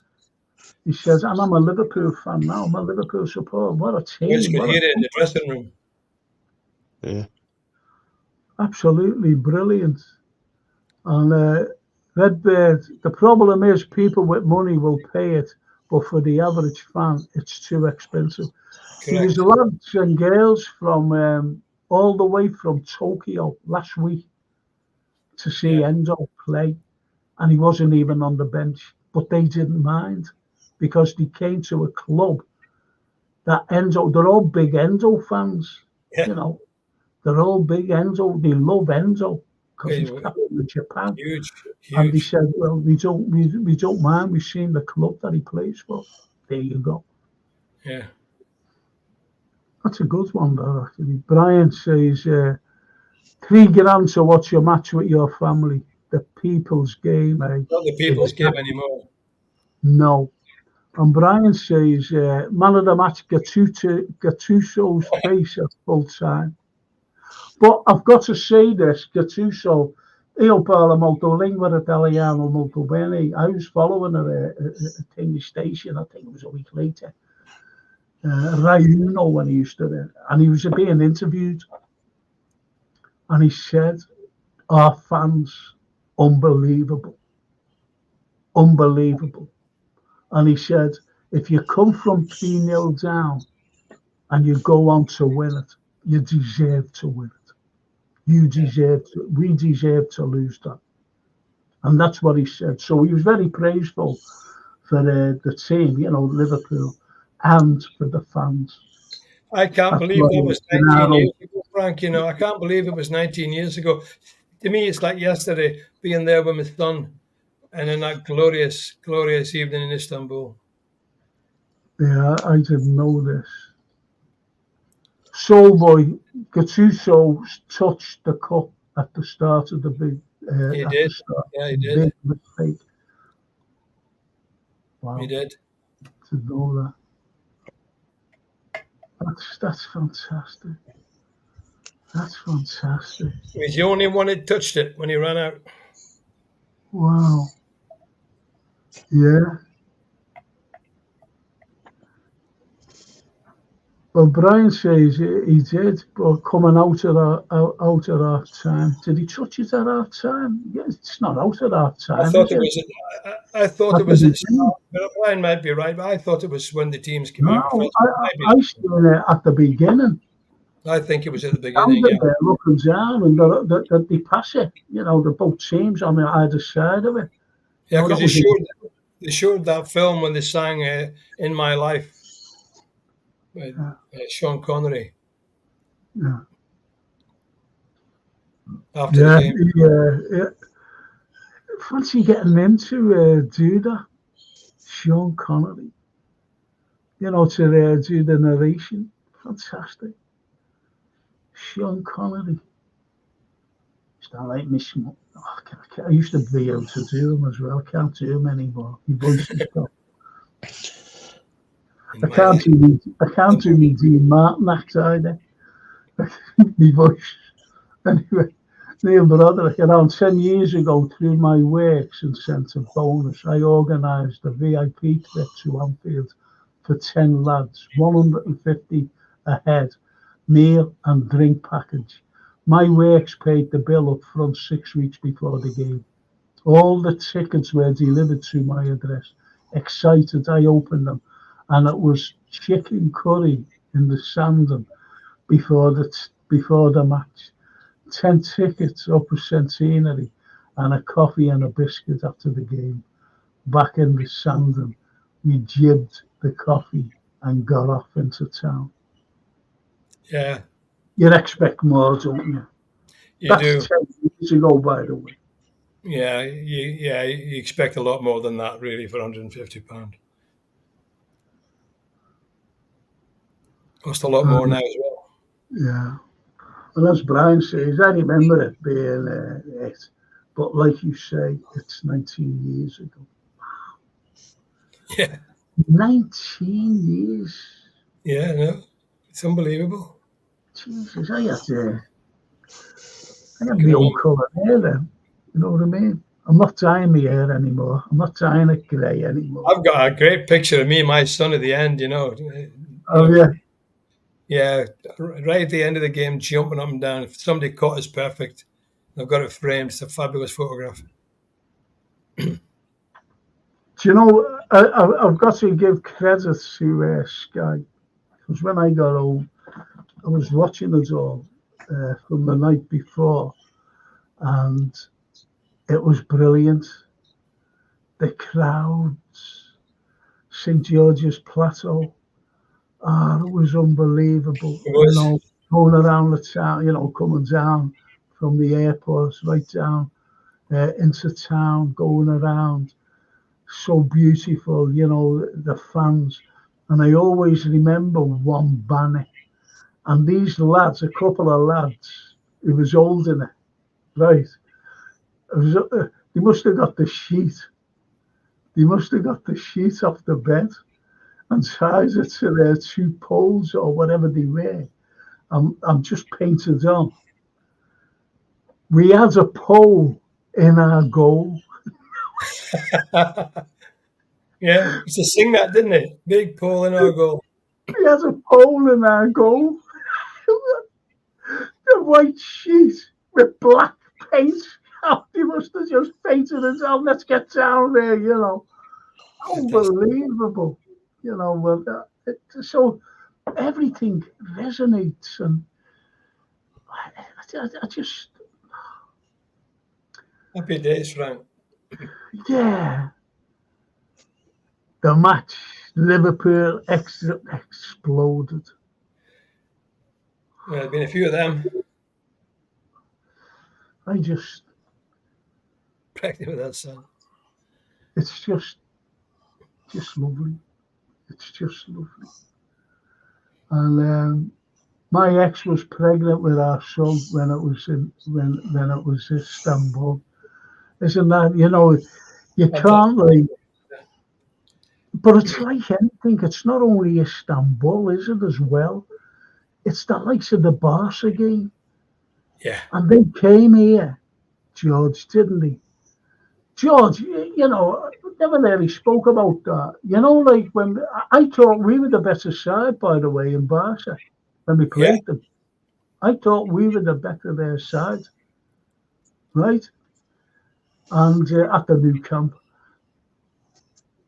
What did you think? Did you think 3-0 was a climb too much? Well, I remember Messi missed a chance towards the end. Would have made it 4-0. If I'm not mistaken, it was a good chance. She put over the bar or whatever. From a good chance by his standards. So 3-0. I mean, I didn't entirely give up the ghost because I know what can happen at Anfield. Nobody's safe coming to Anfield. None of them want to come. But I thought it would be highly unlikely we would win that, really, in my heart. I thought they've only got to score one. They've got Suarez up there. They've got Messi and others playing, great players, fantastic players. And they only need to get one goal. And they nearly did, to be honest, in the first half. I think Messi almost scored. Suarez almost scored. But that must go down as one of the best ever comebacks by any football team, never mind an English team.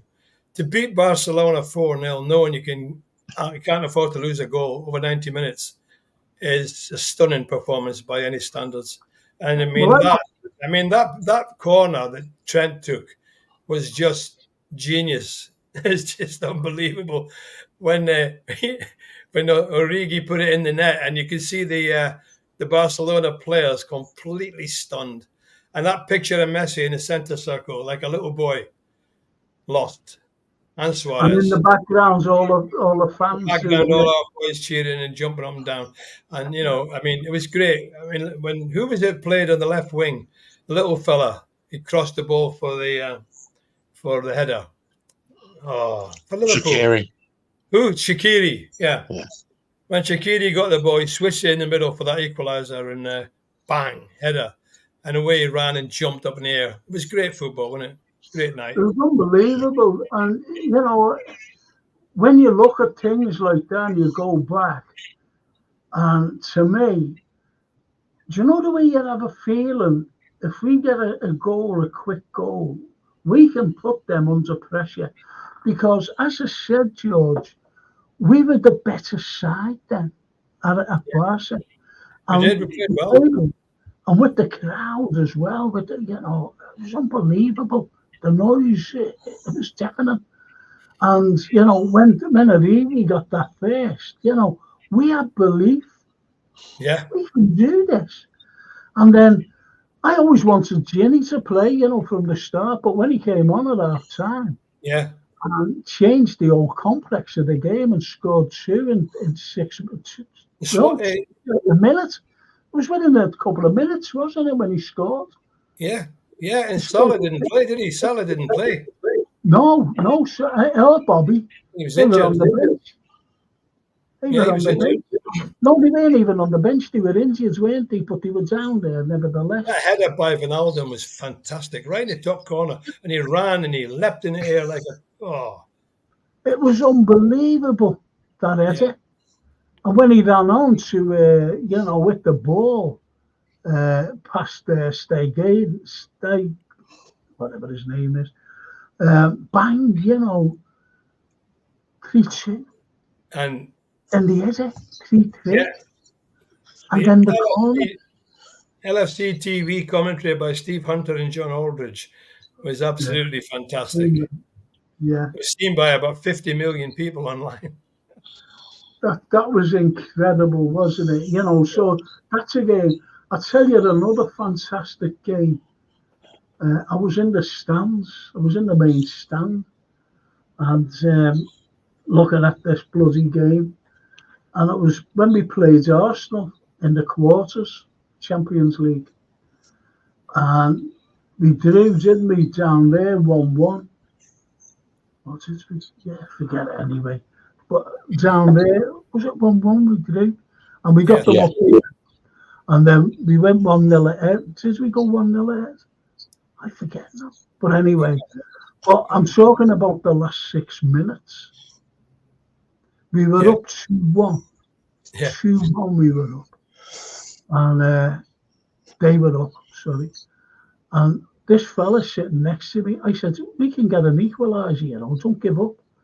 6 minutes to go when they scored, that Adebayor in the road, and I forget, I'm looking at him and he's like this, look over to that press, passed us over to him and went on to play for Everton. Anyway, then we kicked off. And bang, we scored. Ryan Babel, That's right. Yeah, remember that. Unbelievable. And he went down, didn't he? He went down in the area. Colo Touré. He played for us. He brought him down, didn't he? Right. And penalty.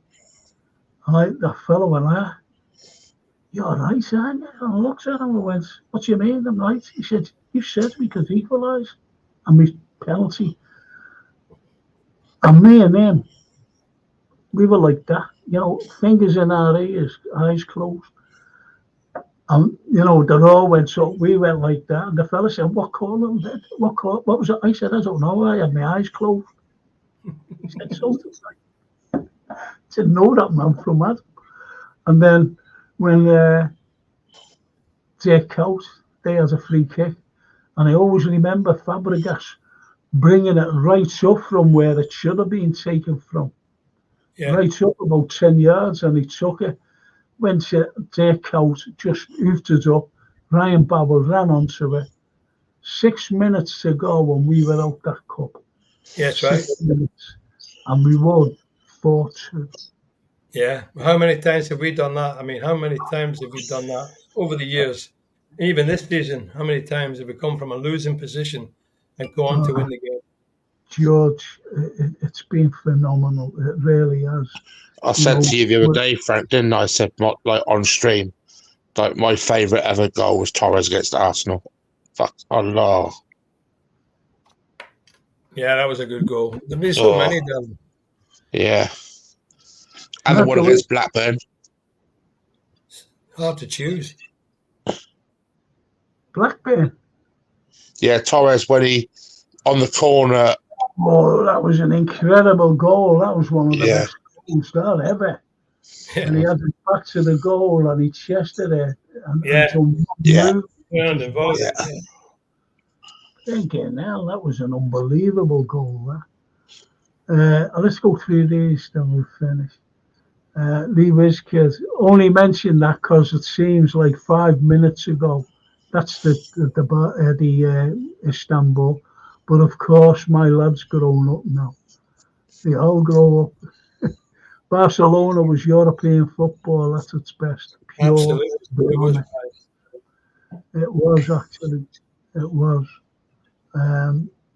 George, yeah, who missed that chance for Barca. That's right. I would have finished it, I think. Oh, that was over there, wasn't it? That was over there. It would have been 4-0 then. I don't think we'd have come back from 4-0. Right into the arms of Ali. Fine margins. Brian Morrissey, that Ginny header was like Roy Keane's versus. Yeah, it was actually. Yeah. Juve. And Neil said, talking to our lads in work, he came up with a great theory about fire sticks watching football on them. Another lad said they're putting a stop to them next season. So the other lad replied, Sky must get most of their money in adverts like Ford's cars. Now they reckon there's around 15 million fire sticks in the UK. So that's around 20 million watching games. So I would like to see Sky provider telling Fords, etc., you're going down to 15 million views next season. Yeah, well, I don't think that. There'll always be ways around watching that. Another banger show, guys. Thank you, Redbird. Steve LFC. Was that the David Ngog goal at the end? David Ngog, yeah. Ali News. Yeah, I remember Ngog. Yeah. I think the greatest goal. I think the greatest Champions League goal. Didn't he that lot? Yeah. Do you reckon, George, the greatest Champions League goal? Well, in my lifetime anyway, has got to be Luis Garcia against Juventus. Yeah, that was a fantastic goal. Oh my God. Yeah. Steve LFC says Suarez 4 goals versus Norwich was the best I've seen live. You know, so many Suarez goals. There were so many brilliant goals. Incredible.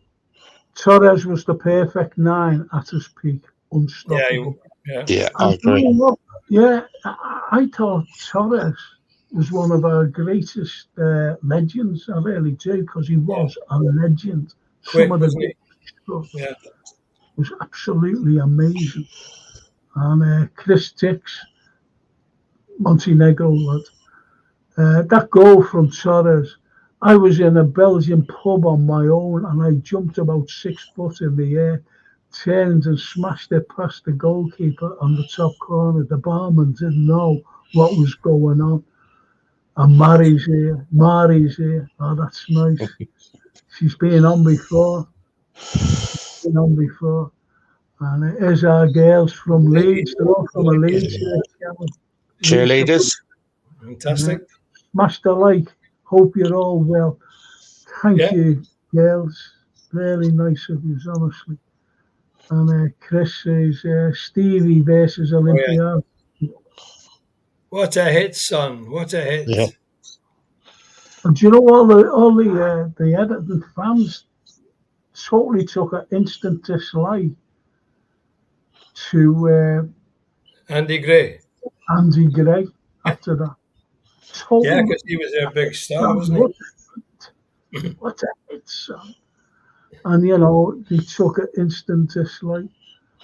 I was at both games, the Barca game and the best, but the atmosphere at the Chelsea was at a different level. It was at that. Yeah, Chelsea semi-final. Yeah. The ghost goal. The greatest atmosphere I've ever seen, ever, in my lifetime of going to Anfield, was the San Etienne game. Yeah, I agree, Frank.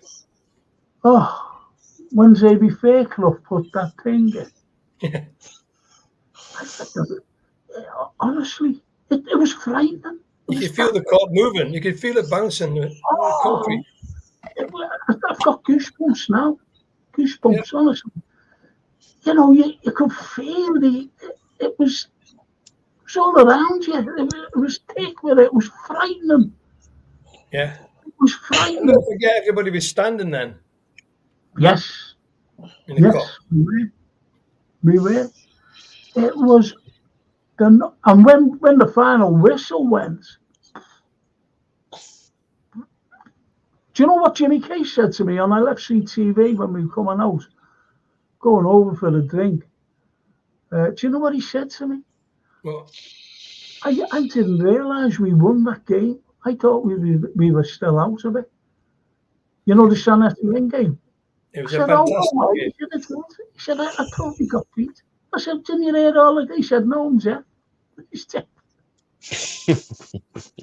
I mean, St Etienne played well. They scored a great goal, didn't they? The guy scored a goal for St Etienne. It's right in the top corner. And I thought, own it.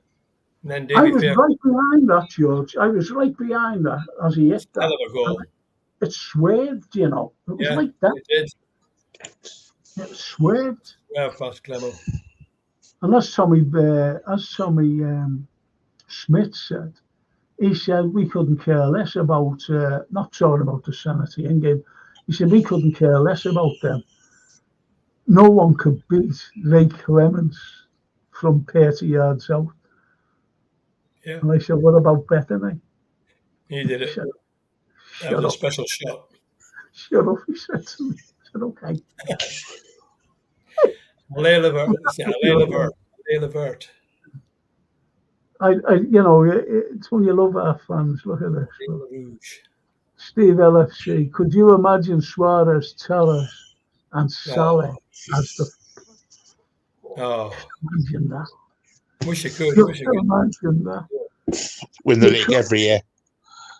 Brian Morrissey. Night, lads. Take care. Great show. Thank you, Brian. You'll have to come on sometime, you know, Brian. You'll have to. Because I don't know, Jason sent the links out to Neil Broderick, San Etienne, yes, greatest ever that. What about the Garcia goal against Chelsea? That was some atmosphere. Yeah, it was. That's what Neil Broderick said. So over the line. Oh, yeah. It was good job that we had never had VAR or the refs that, you know, they'd be doing all lines. I wonder how many goals over the years would have been disallowed by VAR before it came in. I wonder how many cups were won or lost where if they were played today there would be not won or lost. Absolutely, and I think you're right there, George. And sorry, another Suarez goal, but his control from the Jose Enrique on his shoulder to take it around the Newcastle keeper. He's a genius. Oh, that was incredible, say Stevie. He's another one. Never got injured, did he, Suarez? He never got injured. He just kept getting up, getting on with it. But that's what Steven Gerrard said. He said he was injured, you know. He was talking in an interview. This is after he left. He said he was talking after he left, Suarez left, and he was talking in some interview, and he said he was injured. He said, but you couldn't even, he wouldn't tell the physios or anyone. And, you know, he just played because that's what he was like. He wanted to give 110%. I think Frank was. I think the day Torres left, it broke Steven Gerrard's heart. Yeah, it did. Didn't it? Yeah. And Suarez. That's what I just said. Torres, yeah. Oh, I'm sorry. I thought you said. Yeah, the day Torres left, because he said he's never played with a better footballer in his life. And Suarez. Yeah. And Brian says you won't get those days again. The whole ground shaking. No, you certainly won't. Best atmosphere I recall was when we won the 10th league trophy, 77. That season went for the treble, and I was a kid on the court, wet socks and all. So Wolverhampton. Lost my shoes last game of the season. Lost my shoes.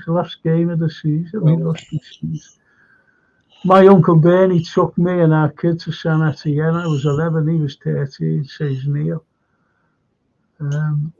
Gates were closed, weren't they, now for kickoff?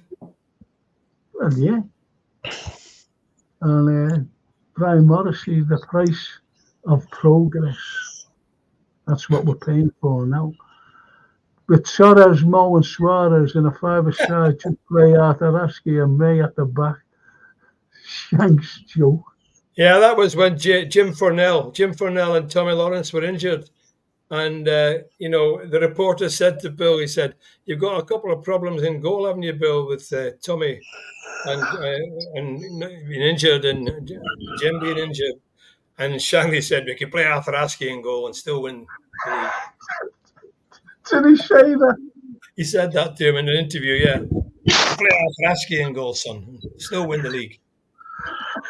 The modern generation might not know who Arthur Askey is. He was like Ronnie Corbett. Oh, good God. Yeah, unbelievable. Play Arthur Askey in goal. Oh, brilliant. That's a cracker, Chris. Great show tonight, boys. Brilliant guest, and you're not bad, Frank. See you soon. Frank's a genius. She'll never walk alone. Lee Whiskers, Suarez was never injured, but he kept his tenses busy. He liked a bit of biting. Remember that good Johnson chance for Chelsea at the end? Oh, yeah. At the cop end. Oh, it was all over. And do you know if that was a bit? Because there was good Johnson there, and there was Jamie Carragher just in front of him. Yeah. But to the left of him. So if he tries to go for the ball, what I mean is, but if it was a bit the other fella. If it would have been Jamie, that would have gone in. That would have been an own goal. Yeah, that would have, we'd have been out. Oh, he missed it. It's incredible. Last minute. And it was a swollen ankle for Suarez, and he had to wear Gerrard boots, which was 2 sizes bigger. And so, look at that now. That's what I said about he was injured. He wouldn't come off, would he? He just refused not to play. And he still scored 2. God. That's incredible, isn't it? He'd be shouting to the cop, hello, playmate. That was Arthur Askey's players, wasn't it? Hello, playmates. Hello, playmates. Yeah, playmate. Oh, wasn't it? Oh, my God. I was watching a film, for the shows and that, what I do. And I watched Ghost Train with him in it. Hilarious. And there says, it's 10:10, Frank Todd. We're going now, honestly. Yeah, I'll be getting the red card in a minute. It was just a shame Daniel Sturridge was injury prone. Another, He was good. He was good. Yeah, I loved him. He scored that goal he scored against Devon. Do you remember when the ball came over? Oh, yeah. It was good. And Suarez after he was like that, with his army around him. Fantastic. Yeah, that was a good team we had then. Do you remember that goal Daniel Sturridge scored against Chelsea at Stamford Bridge? Oh my God. Oh, in the corner, left-hand corner. Yeah. Yeah. But he wouldn't celebrate because he used to play for them when he was about 4. He said, "I'm pissed off. Celebrate, jump up in the air." You're playing for Liverpool. Suarez did it against us celebrated in that Champions League game. TW, brilliant show, boys. Enjoyed listening to you all. You'll never walk alone. Thank you so much, TW. W74. Wonder what that means, eh? Yeah. But anyway, gotta finish. George. Yeah, gotta go. I know, George, it's been great, as usual. Yeah, enjoyed it, Frank. Yeah, some lovely, lovely people writing in. Aren't these all, let's be honest. And don't forget what the Redbirds said, always at the Anfield Road, about you. No, it was the Redbirds, wasn't it? Being you never lost the game because you're one of us now. You're a Liverpool heritage. What's your prediction, George? Well, it's been in my heart. It's my home now, really. It always has been since I was 15. Since I was 15. And your lads, they're all Liverpool supporters as well. Yeah, they are. They're all Scousers. And they're all the grandchildren as well. And the grandchildren. The dynasty, Frank. It's a dynasty. It's a dynasty, isn't it? Once upon a time, there was nobody called Scott in Liverpool. Now there's 12 of the buggers. And it just shows you, Kenny still lives here. He does, yeah. Anson still lives here. Well, there's nowhere. But anyway, I'm going to finish now, boys. Okay, you, George. Been great, Frank. It's been great, Daryl. And you, George. And I'll see you next Tuesday. See you next week, See you next week, Frank. Yeah. Take care. Bye. See you later, George. Thank you. Bye. Daryl, thank you so much, mate. Okay. Cheers, Frank. And I've just got to. Look at that. Cheers, George. You're one of the best, mate. Isn't that lovely from us? He's froze, Frank. Huh? George is froze. Yeah. No, he went off. That's how it goes. It's 10 o'clock Thursday, Frank. Anyway, good night. Take care. Lee Wisgood. Yeah, it's post-match, 10 o'clock, 10 o'clock, 3-0. So anyway, thank you. Thank you. I was going to, I forgot to ask you as to predictive score, but never mind. We're going to win anyway. So. 3-0, I reckon. Okay. I'll speak to you Thursday, mate. Okay, I just got to say good night to these, Daz. Thank you. Just got to say a big good night to all you people out there. It's been great. Thank you for keeping me company, George company, and Daryl company. And thank you for all your comments. Absolutely brilliant. And I'll see you all on Thursday. Post-match, 10 o'clock. Post-match, if you want to come on and join us and give out your comments, see what you thought of the match. Ends of the 60s, says Chris Dix. Early 70s, Emlyn Hughes running box to box and scoring past Jennings. All the best, Frank and Shatters. You'll never walk alone. From FK, Monty Reds. Thank you so much. Monty Negro Reds. Thank you. Thank you, Daryl. Right, Frank. And I shall see you very soon. Yeah. And the others are, there's £2 for us off Arthur Schofield. You too, Cheers, Frank. boys. Thank you so much, boys. See you all on Thursday, 10 o'clock, hopefully. Bye now.